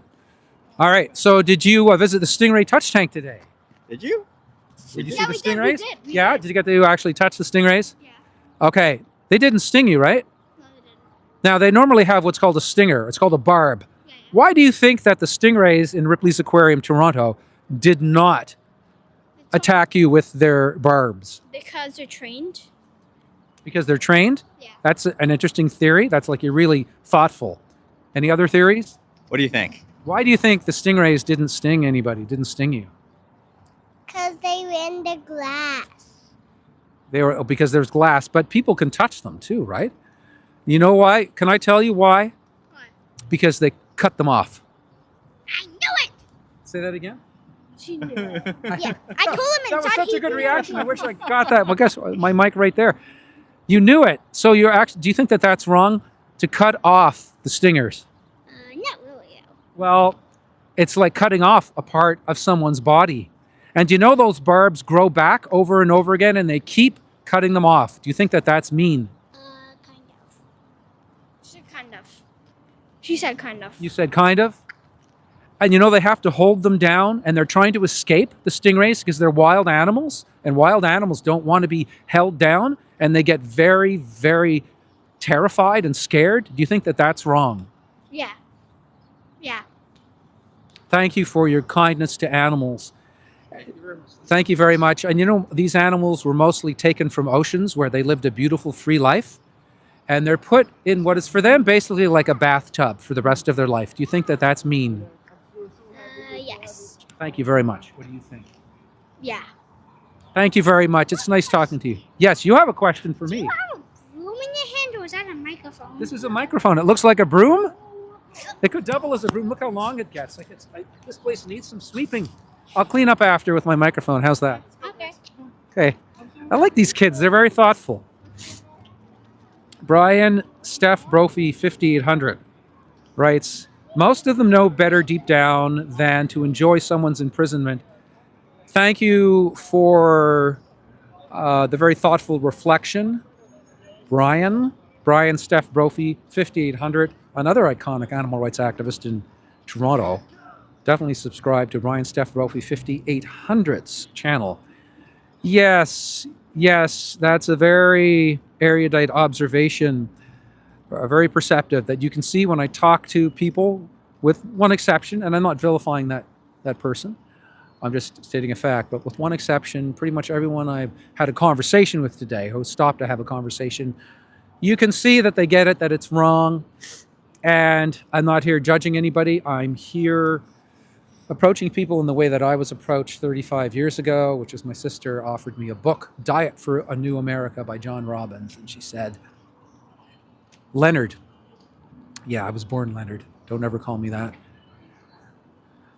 Leonard, I know you love animals. I know you've been against people wearing fur since you were 9 years old, which is true. I've approached people wearing fur since I was 9. Please read this book, Diet for New America. I read the book. I did research in libraries for a year, and at the end of the year, I went vegetarian. 7 years later, I went vegan. That was wrong. I knew it was wrong to continue consuming dairy. A friend called me out, told me I was being selfish. I said, you're right. And then I went vegan on the spot. Well, more like 29 years ago. So almost 30, January 1st. So the January 1st, 1990, January 1st, 1989, I got to figure it out. Anyway, 30 years more or less not eating animals. Had some great conversations today. And the goal here is to really push this to huge numbers, to keep doing the live streams. Because if that's done consistently, as I've seen the 40-year-old vegan do, you get big numbers. You got to put in about 6 from what I've seen, like 6 in a row, like 6 in 2 weeks. Let me see if I can get these folks. I don't think this is... Hi, folks. Are you entering the aquarium today? There's a ramp right over there. Okay. They said they're not entering the aquarium, but they are, because they see that I want to have a conversation with them. I had a feeling that one wouldn't go well anyway. Let's see if they go inside. Are they going inside? Okay, that's the exit. Let's see if he goes in the entrance here. Let's see. It's the ones with the stroller. They are going right inside. So I guess when he said no, what he meant was yes. I don't know. Maybe no means yes. Marnie Ugar 1625. Wait a sec. Marnie Ugar 1625. I can't believe there are 1,624 other Marnie Ugars. That Marnie, you had to choose Marnie Ugar 1625 as your name on YouTube. Marnie, another legendary animal rights activist. I've got so many legends on this live stream. Marnie writes, Leonard, I just asked you to never call me that. Leonard, that was so smart of your sister, John Robbins, turned away from the Baskin-Robbins empire in the name of ethics. Thank you for speaking up for those sentient fish prisoners. Yeah, I got to talk also about the tropical fish. I'm going to get into that. I'm focusing on 1 or 2 topics per live stream. I'm focusing a lot on the stingrays being traumatized all day long in this hellhole. Let's take a look at the video board here now. Yeah, so they've got turtles. Okay, I've got to reference the turtles as well. That's some kind of tropical fish. Sharks. Somewhere between 10 and 20 sharks in there. It's hard to get an exact number from Ripley's. Stingrays. And they look like they're smiling, so it's really deceiving. Oh yeah, seahorses. Actually, seahorses are a real thing. It's not just a fake thing from comic books. All kinds of tropical fish. Just swimming in circles all day long. And they never show you the scope of these jail cells. Turtles again. It almost looks like they're in their natural habitat. So they're doing all these close-ups where it looks like natural habitat. This is bullshit. More fish. Stingrays. Oh, yeah, they're smiling. I noticed the shots are all from underneath. So they are showing what looks like the stingray smiling. It's just all deliberate. No fucking lies. Sharks, like animal abusers are just the worst. They just lie all day long. It's just, I don't want to have hate in my heart, but like what they do, it's hard to not feel these emotions. Just go over here. Hi, how are ya? So did you approach the stingray tank today? We did. How did that go? Good. We're on TikTok Live. We're on YouTube Live. YouTube Live. So I'm smashing about 14K followers on Facebook, 7K on Instagram. I just started my YouTube this week. Okay, so you really helped me out because I'm going to build that up to tens of thousands of followers as well. So the stingray tank, did you notice that you weren't attacked with their barbs? Why do you think that is? Why do you think you weren't hurt by the stingrays? They snip them off, don't they? Yeah, you're right. They do. You think that's right? I think so. You think it's okay? I think they're amputating a body part. Be political. Political? You think it's political? You think being respectful to animals is politics? Like, it's not a vote. It's not a political party. It's respecting wild animals. You know those barbs keep growing back and they keep amputating them. That's disgusting, isn't it? Okay, so that was a 0. I got to get... So I have some stars here. Vegan star. You were vegan for 7 years. Yeah, I'm trying to go back to veganism, but I find that it can be a little bit expensive. Okay. Well, I'm talking about the aquarium today. So, yeah. So I'm going to talk to anyone who is entering or has exited the aquarium. Okay. Thank you very much. Thank you so much. Yeah, I couldn't engage in that conversation. I don't want to get specific. I don't want to be disrespectful. There was something going on where it was problematic. I don't know if you saw the person. Yeah, it would have been problematic. That's all I can say. And so I tried to be respectful and give a reason why I couldn't talk to the person. I'm not going to get specific. Okay, I'm going to be discreet. What was I saying? Angela Marie, thank you for being on here for so long. I really appreciate your help. So what I was saying to these folks is that, and I was saying to you a few minutes ago, is that I'm in the process of establishing YouTube, and it takes resilience at the start, because typically from what I've seen and been told, for the first few videos, 4, 5, 6 videos, you get very low views. You get dozens, maybe not even hundreds of views. And of course, what you want to do is you want to get into minimum tens of thousands of views, like the 40-year-old vegan animal rights legend gathers up for all of his live streams now. And he's headed toward hundreds of thousands and ultimately millions, because he's a genius. So this is my second consecutive live stream this week. I did a few months ago. Those don't count. It's really the more or less consecutive ones that matter. How you doing? Are you entering the aquarium today? Are you entering the aquarium? Can I ask you a question? Oh, great. This fine gentleman's going to help me out. Will this be great here? Thank you so much, sir. Have you ever been in Ripley's aquarium? Yeah, once. Yeah? And did you see the stingray tank? Yeah, I guess I've seen it, yeah. Yeah. Did you go in and like touch the stingrays? No. Okay. People touch the stingrays all day long, but nobody ever gets stung by the stingrays, by their barb. Do you know why nobody's ever hurt by the stingrays in the aquarium? I have no idea. So do you know stingrays have what's called a barb on their tail? And they basically stab. Yeah. And there's also a venom on it as well. Okay. Now, why do you think these stingrays never attack anyone? I have no idea. Because they amputate the barbs. Oh, really? And do you know the barbs grow back over and over again? It's like cutting the claw off a bald eagle, okay? You're cutting off their talon. Yeah, that doesn't sound good. Yeah. That sounds cruel to you? Yeah, it does. Yeah. Also, the fact that they have to restrain these wild stingrays and hold them down when they're trying to escape as they are repeatedly amputating the barbs. What do you think of that? It doesn't sound good.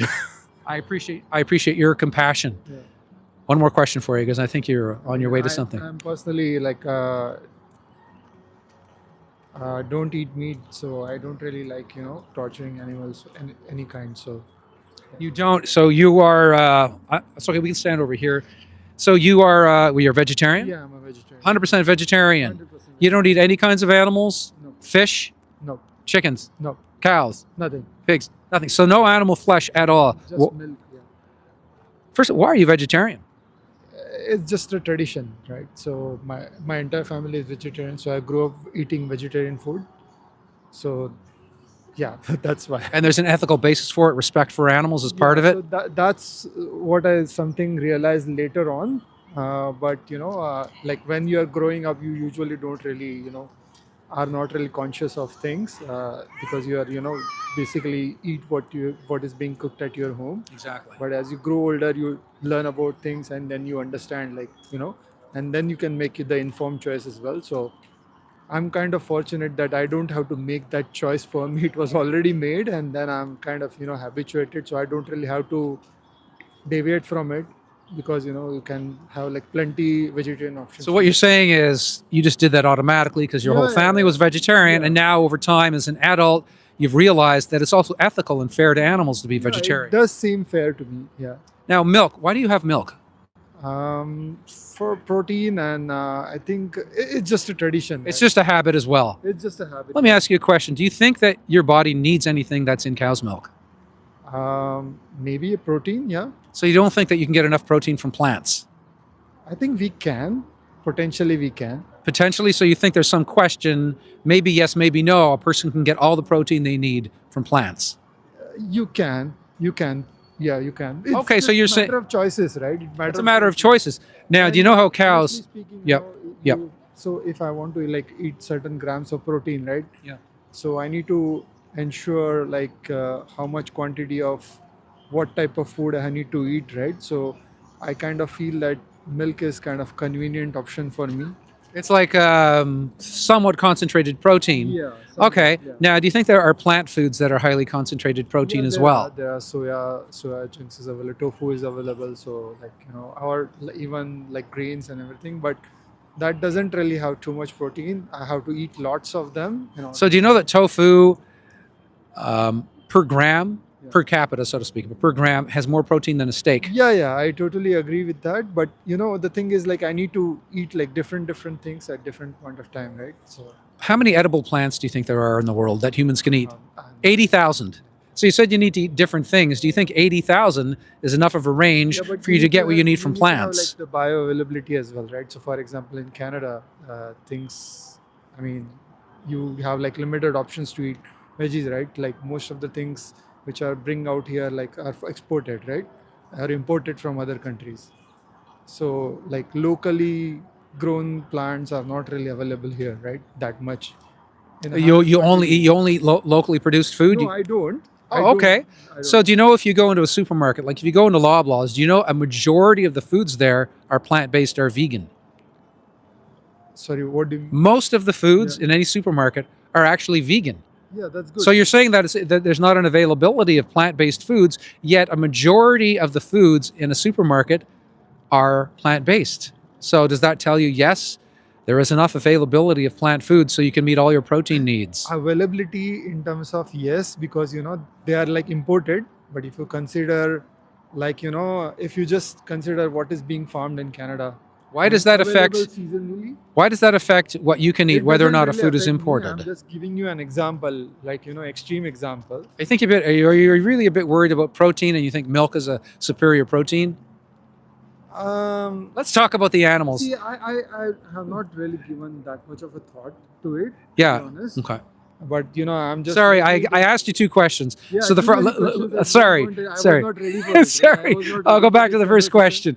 I'm a on little. the way, I need to get to somewhere. Do you think milk is a superior to protein to tofu? I'm not really sure. Both are different things. Both have like different quantities of protein, different quantities of carbohydrate, and different other things as well. So both are different foods. You cannot really compare. But like as a human being, I need like different things. So I tend to eat different things. So I will not like focus completely on milk or completely on tofu. Yeah, you're concerned. You're concerned about your health. So the CN Tower right here. How old do you think I am? Take a guess. Maybe. Be honest. Be honest. 60. Wow. Okay. I'm actually 63. I climb the CN Tower. I climb the CN Tower regularly. Okay. I'm 63. I haven't eaten meat in 35 years. I haven't eaten dairy in 30 years. So it would seem that I'm getting a complete protein, right? Yeah. And do you know that cows are basically imprisoned by the neck, chained by the neck, and they have their babies stolen and they're artificially inseminated, which is raped? Do you know that they're actually raped to produce milk? I don't really like that aspect. You don't like the torture of cows for milk? Like it. No. Yeah. So do you know that you can get everything you need from plants and you don't like torturing cows? So does it make sense for you to consider going vegan? I might try, but I'm not really fully convinced whether I'll be able to sustain it. It requires certain level of discipline as well, right? So I might like that aspect. So you just asked me a question. Let me answer it. I don't find that there's any discipline. It's just a matter of doing it, and then you find out, wow, there's 80,000 plants I can choose from, but there's like 11 tortured animal things I can choose from. So actually, it's just a habit. It's like walking a different route to work. It's a habit. I have tried it. I failed a couple of times, but I just like keep on switching back and forth. So Think about those cows, the fact that they're raped to produce milk. I mean, they are raped, man. It's sick to produce milk. You can get everything you need from plants. You don't want to support rape. So think about it, my friend. I enjoyed talking with you. Thanks. Thank you, sir. Thank you. All right, we're going to get back to the aquarium focus here. Jason Gutt, plant-based diet is 30% less on average. 30% less what? Jason Gutt. Jason Gutt. GUTT says plant-based diet is 30% less on average, according to a study. Excuse me. Sorry, I decided to laugh because plant-based diet isn't 30% less anything. It's not even 30% less cruel. Oh my God. Jason, what, according to you, is a plant-based diet 30% less than what? And what study? Some call me fur. You are so kind, I like it. I think yelling at people slams doors shut. You know, it all depends. For me, the operating operating principle is, what would I do for a human being if there were 20,000 naked humans stolen from their homes, imprisoned in here? There'd be 100,000 people here right now, and they'd be doing a lot of yelling. Because if you yell, you're showing your outrage, and you're representing the misery of the animals. So I wouldn't agree with that. But I would agree, just do whatever is effective for animals and not abusive to people. Okay, there's 4 young men, and I think they are considering... Are you guys considering entering the aquarium today? Yeah, you're thinking about it? Okay, can we have a conversation on my YouTube here live? So I got about 14,000 followers on Facebook, okay? But I just started my YouTube this week, okay? So it's going to take a while to get to the 14K, but you're helping me out. We got four gentlemen here. Okay, so you're considering entering Ripley's aquarium today. Okay, do you know they have what's known as a Stingray touch tank? Yeah. Okay, now, how do you think they render the stingrays in Ripley's aquarium not dangerous to people when they touch them? Like getting rid of the barbs and hurting the animals. Wow, that's like the first person who's had 100% accurate response. Good stuff. Nice stuff. Because he actually knows that they're called barbs and that it's wrong to do that, to amputate the barbs. Very wrong. Messed up. And do you know the barbs grow back and they have to keep re-amputating them? I didn't know that part, no. They keep growing back. It's like cutting off the talons of a bald eagle, which they use to protect themselves, like they use barbs to protect themselves, the stingrays. They grow back and they keep amputating them. Do you know what else they do to cut off the barbs? How they get it done? They have to restrain down these animals who are trying to escape. Wow. And that's probably like too expensive to use like stuff to numb the pain, probably, right? It's probably not painful per se because there's no nerve endings. I'm not going to misrepresent reality. There's no nerve endings in a barb, okay? But they have to restrain them. And I've seen videos of them having their barbs amputated, and you can see them just writhing and trying to escape. They're wild animals. Even if they're from a breeding facility, that doesn't mean that they don't have millions of years of wild DNA.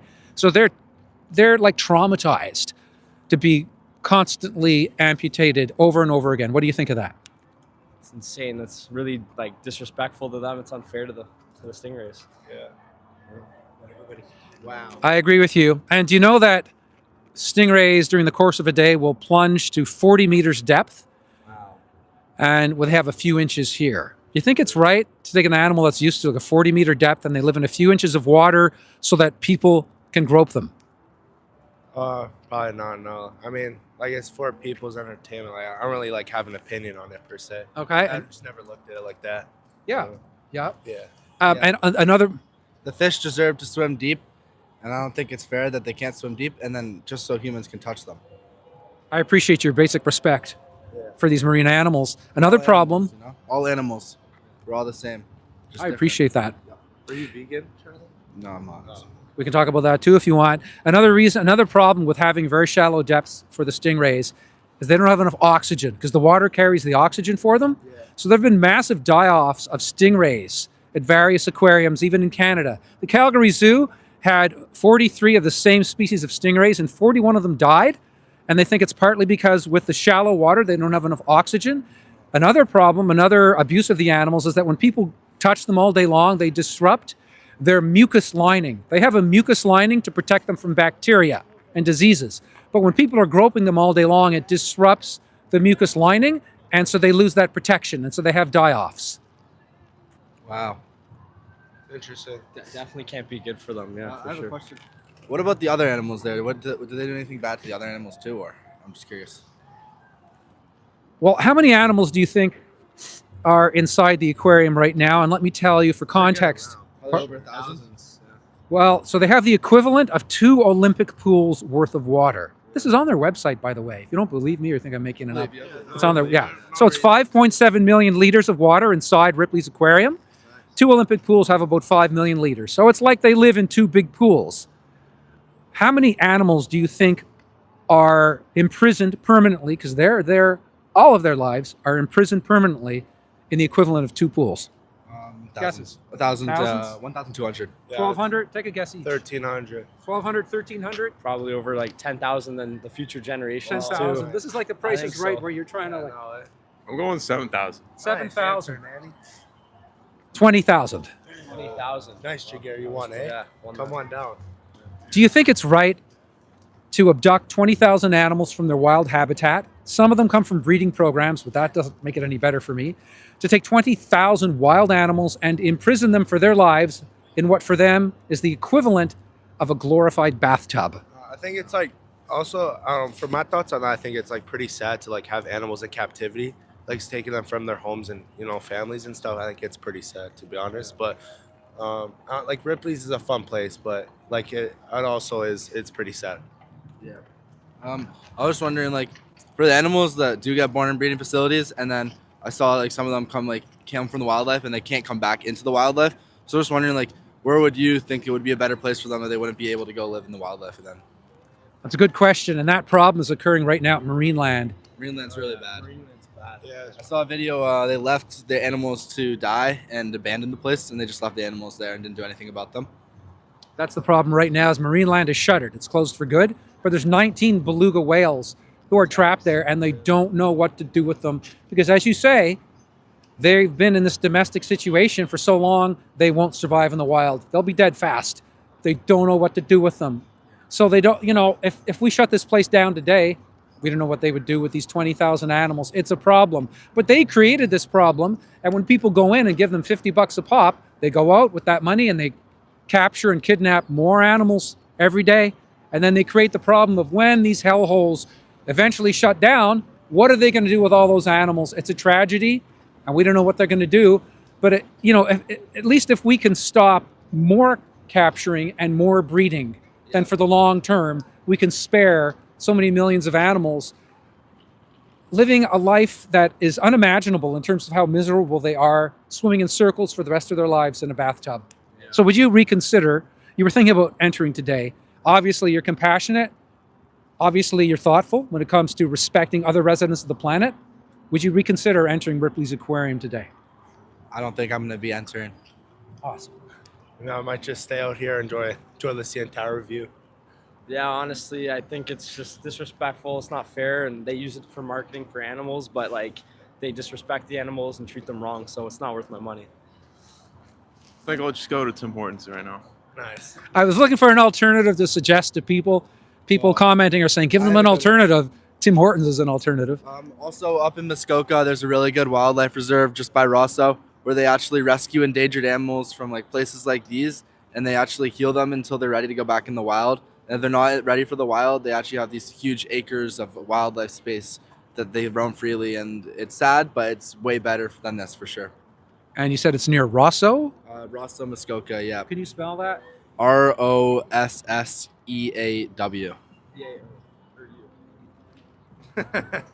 Okay, I'm going to look that up. You don't remember the name of the I sanctuary? think it's like something wildlife sanctuary, yeah. I'm going to look that up. So that'll be an alternative that I can offer to people. I've been suggesting look up sanctuaries, but if I can have a specific name, so I'm going to look that up. Also, all the money they do gets put back into the animals because it's really expensive, and it's fully charity. So they take donations, but all the money, they don't keep any of it. It goes straight into the animals. I really appreciate that information, in particular what I'm going to share with you right now, which is contrasting with this information you provided on how the sanctuary returns the money to the benefit of the animals. Does anybody here know, in conclusion, who owns Ripley's Aquarium of Canada? The government? It's not the government. You know who Jim Pattison is? You heard the name Jim Pattison? So Jim Pattison is Canada's richest person. He has a net worth of $15 billion. Again, you can verify all of this. He is the owner of Ripley's Entertainment. He is the owner of this aquarium, this aquarium, this hellhole for animals.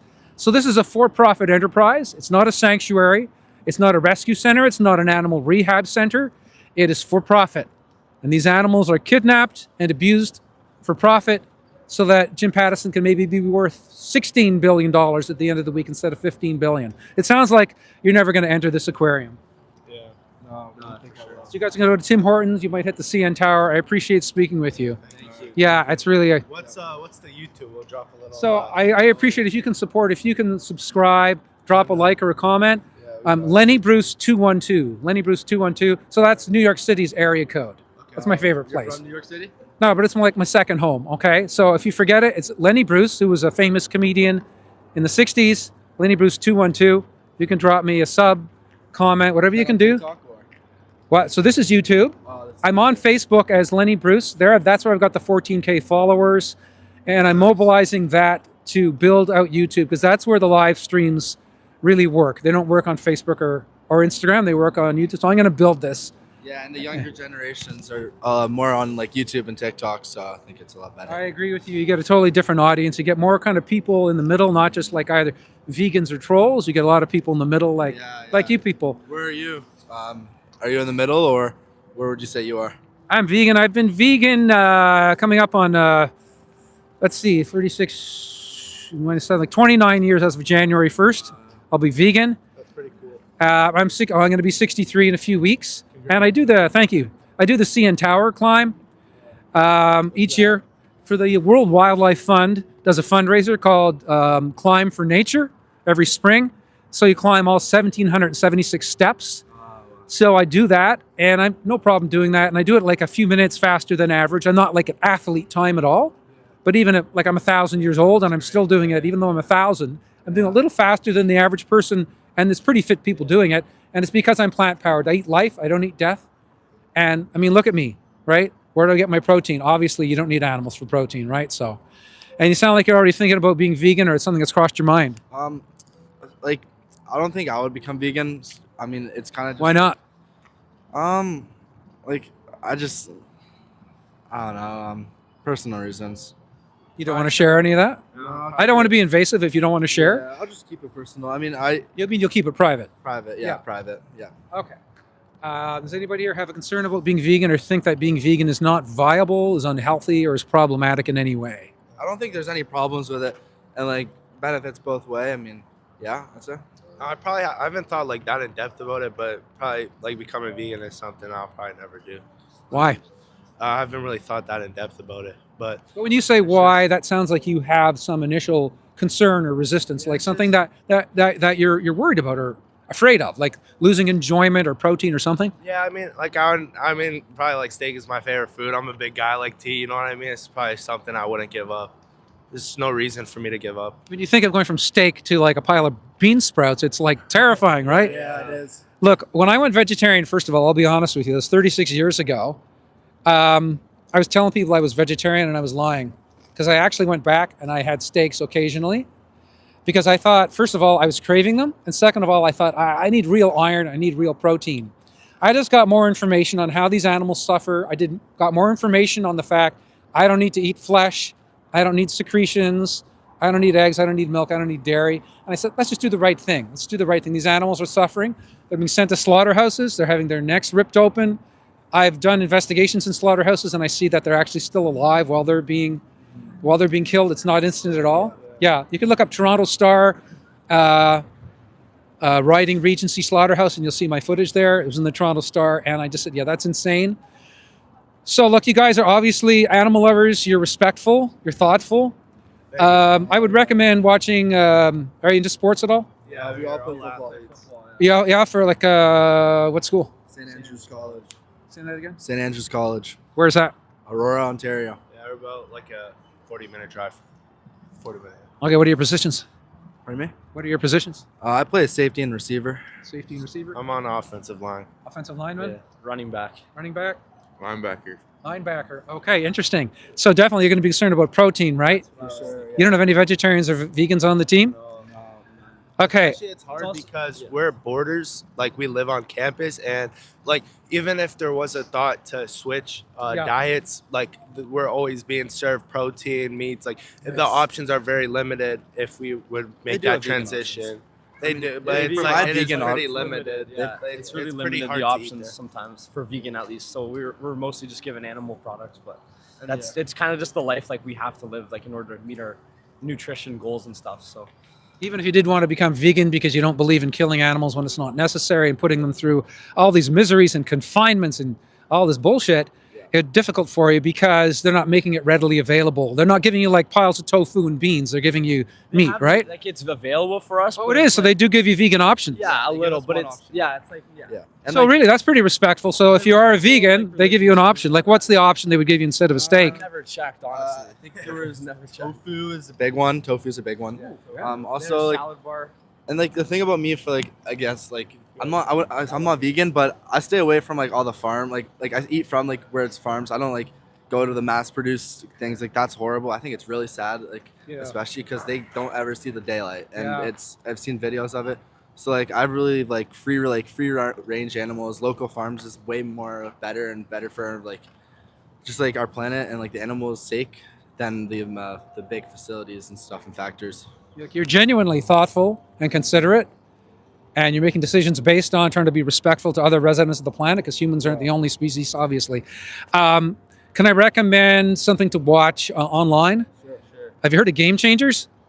No. Game Changers is an absolute like riveting, entertaining documentary produced by James Cameron. You know James Cameron, right? Okay, he did Titanic, and it's about vegan athletes, like world-class athletes, like Olympic champions, football players. At one time, the Tennessee Titans had like 11 vegans. Now that was years and years ago, so they have moved on. But there were linemen too.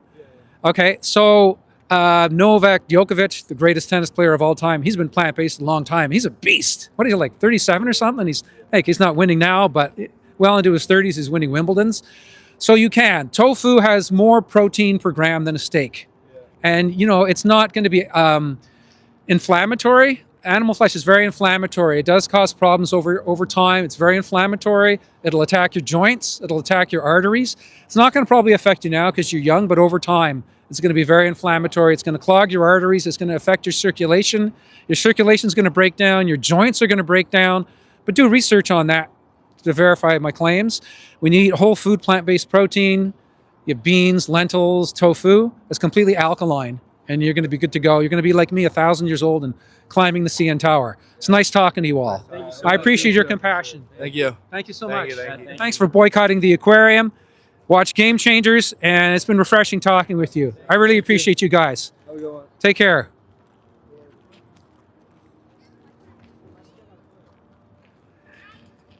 Marnie, that's a great suggestion. They're away now, and I don't want to kind of yell at them, but that's a good idea. Yeah, if I could look at the comments at the same time as I'm doing the interviews, that would be spectacular. Marnie Ugar, 1625, because I guess there's 1,624 other Marnies. Why do people have numbers at the end? Is YouTube requiring you to have numbers?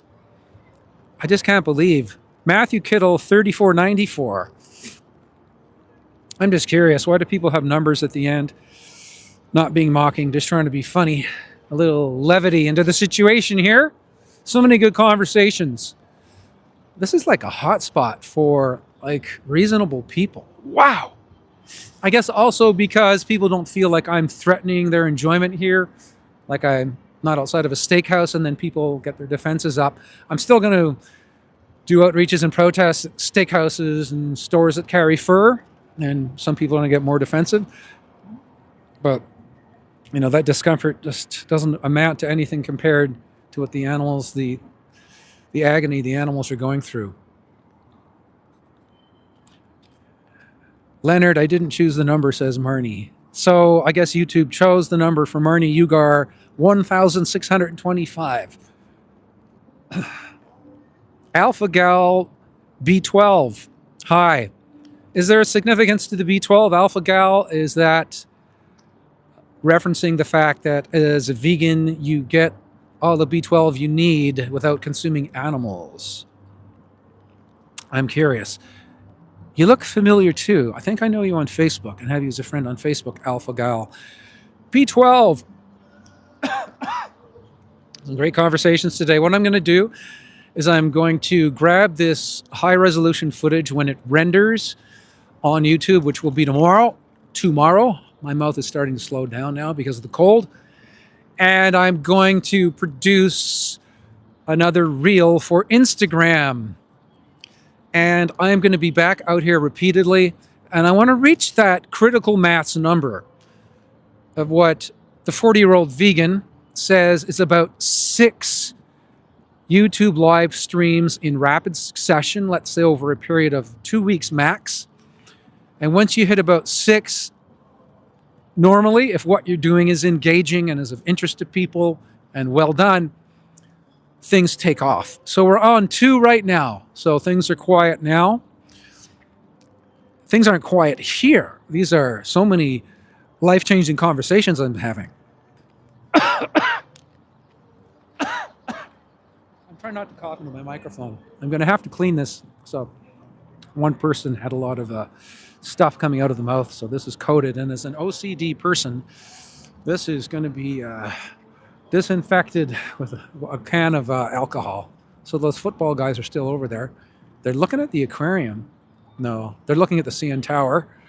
I'm just narrating what they're doing. Now they're pointing over at the trains over here. This is the like a train museum. This used to be train yards here. This was all train yards here at some point. So that's the CN Tower right there. There we go. 1,776 steps. And I zip up there. No problem. It's like not even a workout. It's like a warm-up for me, and I'm not bragging. I'm just stating facts. And then we've got the Rogers Center here. The Blue Jays play. And then we've got this stupid torture fest here. Downtown Toronto. Oh, and then over here, we've got a remnants of historic train yards over here. You can see some of the locomotives. This whole area used to be train yards and industry. There were no residences here. Oh, okay, I'll try to snag these folks. Hi, guys. Are you entering the aquarium today? Are you entering the aquarium today? Yeah, okay, so we need to ask you one question before you enter. Do you know that they have a stingray tank where people touch and grope the stingrays and cut off their barbs, amputate their barbs painfully? No, sorry. Well, that's insane. Sorry, I have to go. What does that even mean? What does that even mean? I don't know what that means. Some call me for a great alternative from that boy, young man. Yes, thank you very much. Some call me for what is the history of your name? Some call me for. All right, here we go. Oh, it's angle. Let's try. I'm going to try to angle it. No, I'm not going to try those two. Oh, okay. Let's get back to this vile video board here. Okay, she has headphones on, or earpods, whatever you call them. A vile video board. Hi there. Are you going to the aquarium today? Oh, no. Have you been in the aquarium? Okay. Don't enter the aquarium. They've got 20,000 animals imprisoned in there, captured from the ocean. At some point, I'm going to go up and do this right at the entrance. But I'm going to do that strategically on a Saturday. I guess you shouldn't give too many details. The aquarium might watch this. I'm just kidding. I'm never going to go approach the entrance. I was kidding. There's a family entering. Oh, they're going fast. Okay. You folks aren't considering entering the aquarium today, are you? Okay, good, because how many animals do you think that they have imprisoned in the equivalent of 2 Olympic pools? What's your guess? So they have the equivalent of 2 Olympic pools. How many animals do you think they have imprisoned in there? 20? That's an interesting guess because it's 20,000. You think it's right to imprison 20,000 wild animals, sharks, fish, stingrays, turtles, octopuses, in the equivalent of 2 Olympic pools? I don't know.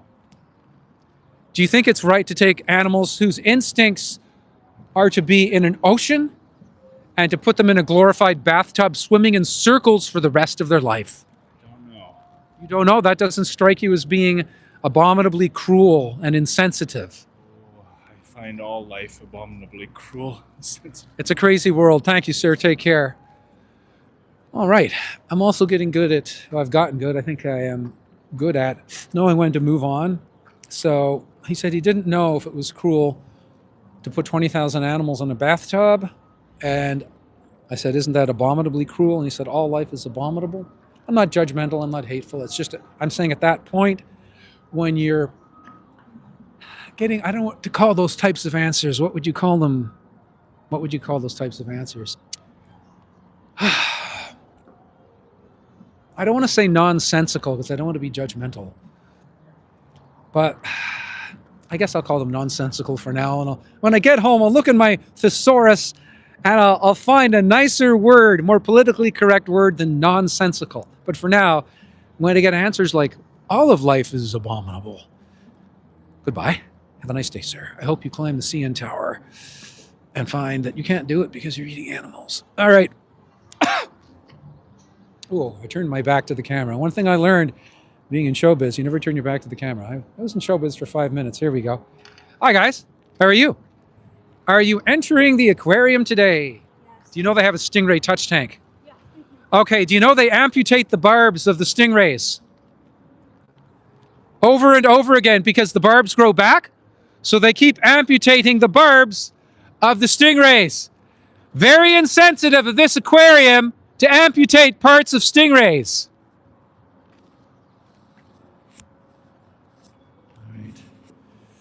Okay, there's a person here who has been kind of watching me. Anyway, you never know. You never know. You never know. Animal rights activists have been attacked. I've been attacked a few times. So vigilant. Okay. Yeah, I've seen them hovering around for quite a while, looking at me. Yeah. You don't want to be paranoid in life, but got to be circumspect, vigilant. You never know. You never know. It's a good thing we have gun control in this country, but still, if someone wants to get a gun, they can get a gun. These people are definitely entering. Okay, they're going up the ramp. Don't bother with them. We are at 112 minutes, so Stephanie Schwartz, the aquarium says they love animals, but they hurt them instead. Some call me for, yeah, I know. It's just, we love animal. Yeah.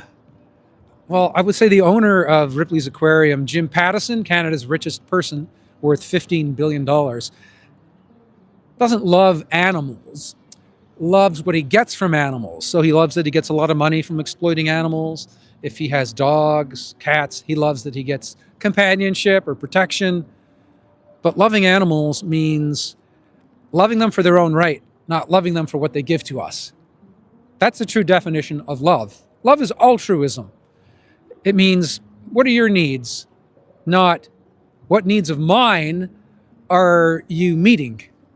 So when someone says, I'm an animal lover, I have a dog, that doesn't necessarily mean the person's an animal lover. It means they love the services they get from the dog, companionship and protection and so forth. Some call me first says, I just love foxes and ravens, so I named my channel Fuchs und Rabe. That sounds German. But everyone had difficulties with pronouncing Fuchs. I guess it was coming out Fox. So one started calling me Fur. That's it. You love foxes and ravens. I have a video of myself interacting with a raven in Canyonlands National Park, Utah. I'm going to post that as a short. Some call me Fur. I was trying to feed a raven. Hi, guys. How you doing? Oh, you got a sec? Great. Let me ask you a question.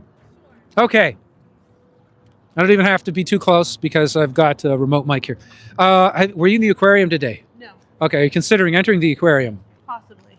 Okay, now do you know they have what's known as a stingray touch tank? Yes. How do you feel about that? Pretty cool. Okay. Now, you know stingrays have barbs on them? Okay, so to protect themselves, if they have to, they'll launch the barb into whoever is a threat to them. Yeah. Now, do you think they still have barbs in this touch tank? Probably. No, they don't, because people are touching them. Okay. So how do you think that they deal with that situation to make sure people don't get attacked by the stingray's barbs? Is there like a debarb? Yeah, so they amputate them. They amputate them. and they grow back over and over, so they have to continually do it. So they're continually amputating them. Okay? Now, these are wild animals. Even if they claim that they're born in a breeding facility, they're wild animals because that wild DNA isn't bred out like, through 50 years of being in a breeding facility. So in order to amputate the barbs on the stingrays in the touch tank, they have to restrain them. And I've seen videos of them being debarbed, as you put it, and those stingrays are desperately trying to escape being restrained where they're being debarbed. Would you agree the process of debarbing a wild stingray over and over is traumatic for them? Probably, yes. Yeah, makes sense. 100%. Right. In addition, stingrays normally will plunge to a depth of 40 meters in their ocean habitat. Here they have a few inches because they want people to be able to reach and access the stingrays. One of the problems with that is when you have water that shallow compared to their natural habitat depth of water, there's not enough oxygen. So they have a lack of oxygen. Another problem is stingrays have a mucus lining on their body. When you touch them, it's very slippery. That's the mucus lining, which they have, and they've developed over millions of years to protect themselves from bacteria and diseases. But when they are touched and they're intruded upon and groped, so to speak, that disrupts their mucus lining and it renders them susceptible to bacteria and disease. What do you think of these other concerns? Yeah, that's not very good. Yeah, I mean, it's people capitalizing on making money. That's really what it is. I agree. Yeah. It's interesting you should mention that. Do you know who the owner of Ripley's Aquarium is? No. I don't want to vilify anyone, but because you brought up mega money, do you know who Jim Pattison is? Jim Pattison is Canada's richest Canadian. Everything I'm saying you can verify like in 2 minutes on the internet with credible sources. I've done all my research. Jim Pattison is worth $15 billion. He owns Ripley's Entertainment, so he owns the aquarium. So you're right, sir. So he's profiting off these wild animals who are mostly captured from their ocean habitat. There's a small percentage that might be from breeding programs, but they're still wild animals. So you agree that the stingray touch tank sounds pretty inhumane, pretty wrong to you? Yeah, I don't really need to touch a stingray anyway. I'd rather just watch them swim around. So yeah. In their natural habitat. Their natural habitat. Go to the Florida Keys. Yeah, something like that. A big tank where they can swim around, not just have enough water. Yeah. Final question for you. So inside the aquarium is the equivalent of 2 Olympic pools worth of water. 5.7 million liters worth of water. 2 Olympic pools have approximately 5 million or more liters of water. How many animals do you think Ripley's Aquarium has permanently imprisoned, because they are permanently imprisoned in the equivalent of 2 Olympic pools, keeping in mind that some of them are sharks and stingrays and larger animals? Yeah, I wouldn't have no idea. Really. Take a wild guess. More than they need to have.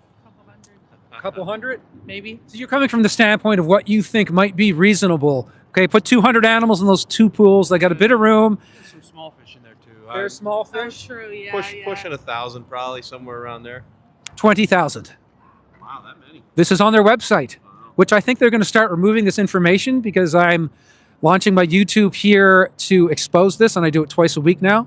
So they might start removing those facts, but it's on their Ripley's Aquarium website. 20,000 wild animals, mostly captured from ocean habitats, some bred in these like puppy mill type breeding programs, put in the equivalent, imprisoned in the equivalent of 2 Olympic pools, swimming in circles all day long. Do you know what stereotypic behavior is?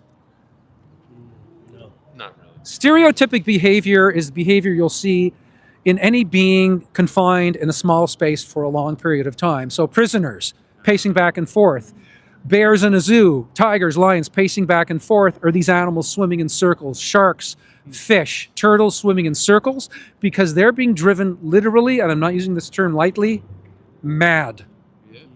They are broken. All these animals are broken, but we don't speak their language and they don't speak our language, so they can't communicate it to us in the ways, the vivid ways that we humans can to one another. So in light of our conversation, would you say that it's possible now you may reconsider patronizing Ripley's Aquarium? Yeah, I mean, we've been to other aquariums, and I think along those lines, they're wild animals, and here we are just, let's box them up so we get to look at them whenever we want. Yeah. I appreciate your fairness. I mean, what you're being right now is you're being fair, because we have interests. We want to be entertained, right? We love animals, but you're thinking, is it fair Can you just go on a wilderness trip? Can you go boating, hiking, watch National Geographic? Would you agree with this? One more question. I know I said one more, but this is literally the final one. Who am I, Columbo? One more question. I think the real definition of loving an animal, we all say we're animal lovers. To me, the real definition is not loving the services they give us. Like, I love a dog because they give me companionship or protection, but loving the animals for their own needs and rights to be free. And that's the true definition of loving animals. How do you feel about my definition? I agree. 100%. Yeah. No, you're right. Yeah. I Be think you're free right and to on. feed us. Absolutely. Not be. I mean, I'm not a vegan, so they're there to feed us, but they're supposed to be free until they complete their purpose for that. And as a vegan, I'm not judgmental of anyone who isn't vegan. I wasn't vegan for over 30 years, right? Someone approached me about that issue the way that I'm approaching you. My sister actually approached me. She said, here, read this book, Diet for a New America. I read it. I did my research. Took a year to do it, and I convinced myself I don't need to eat animals, so I went vegan. But look, if you want to look up Diet for a New America, for example, if you feel like looking up something that made me go vegan, it's by John Robbins. Does that ring a bell? John Robbins, he was going to inherit the Baskin-Robbins ice cream fortune, and he turned it down because he said, I don't want to support dairy because I think dairy's cruel to animals, and I think it destroys human health.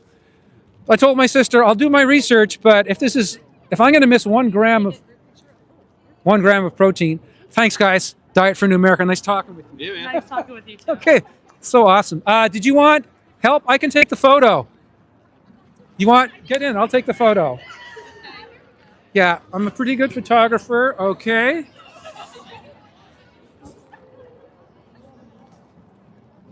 Okay, here we go. Were you all just in the aquarium? Okay. I'm gonna take the photo. Okay, I took a photo.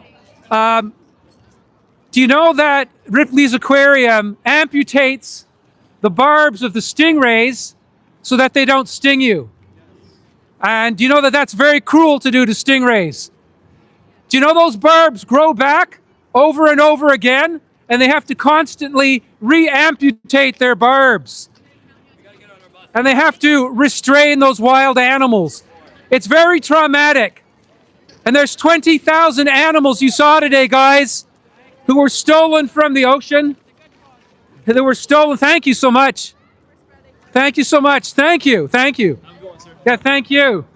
Thank you so much. Look at these compassionate young people. So 20,000 animals, guys, stolen from the ocean, swimming in circles all day long. Don't come back to the aquarium, guys. Thank you. So the photo I took didn't show the aquarium.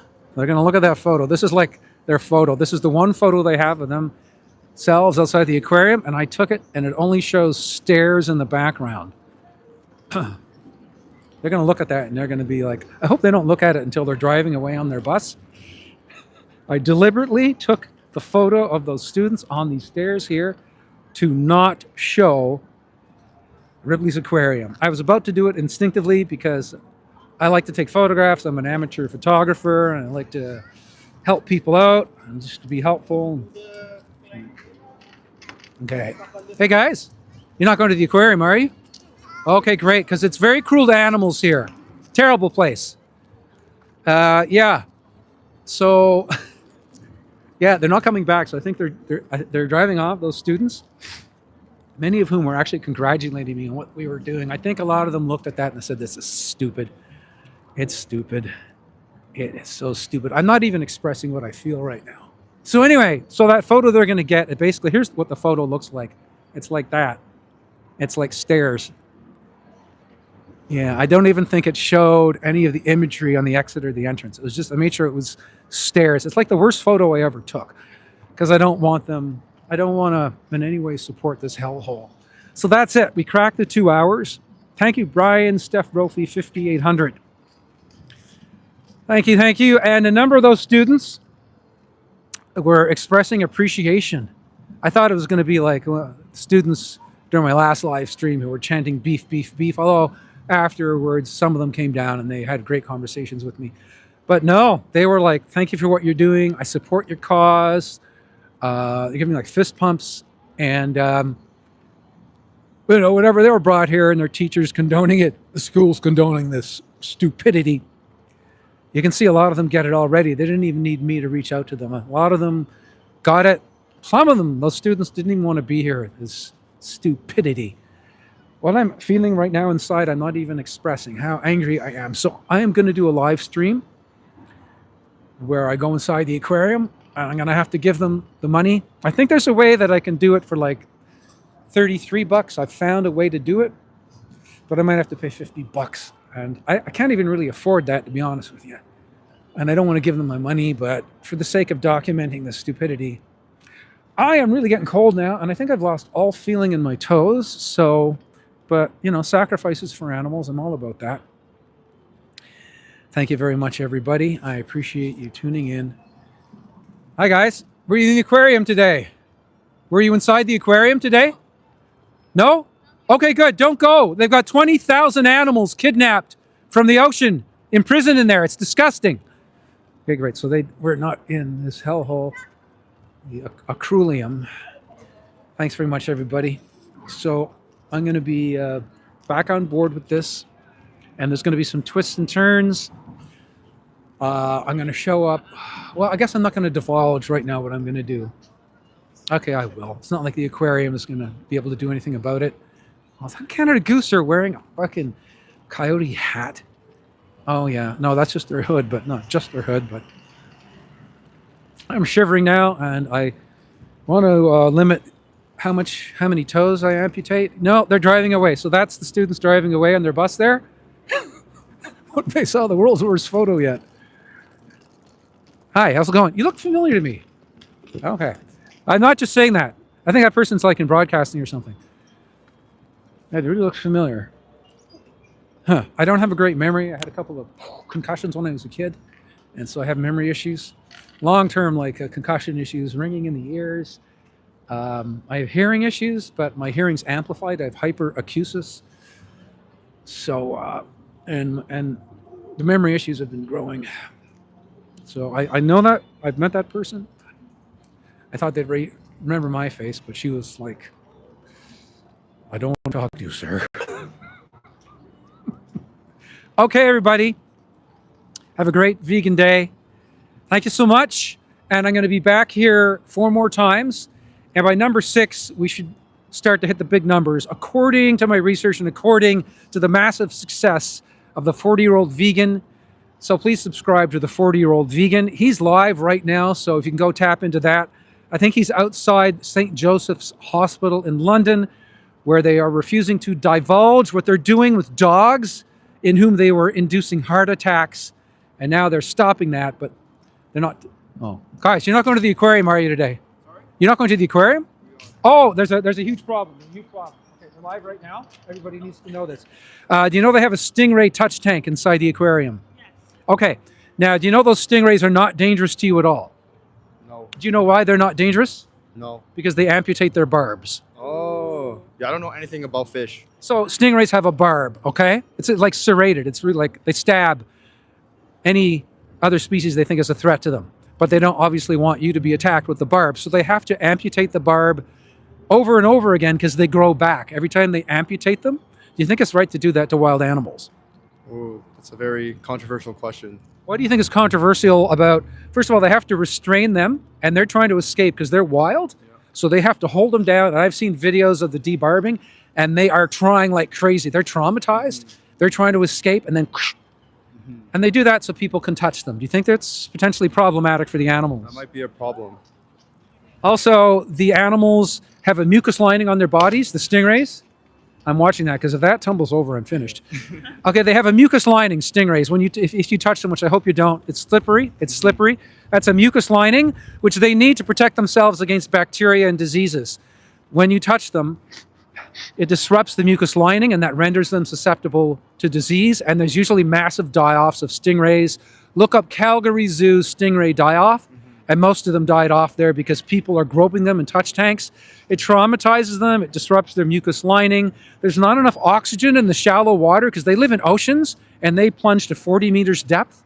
So there's not much oxygen in like that much water, however much it is, okay?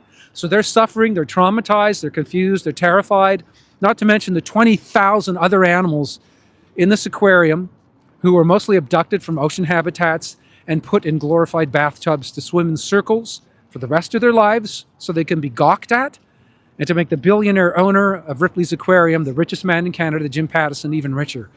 Does that sound problematic to you in terms of being respectful to animals? I guess so.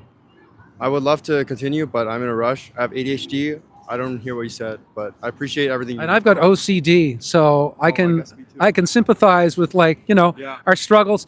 Please don't give them $50 and make this man richer and give him more ability to go and steal sharks from oceans. Please don't do that. I'll go to a steakhouse instead.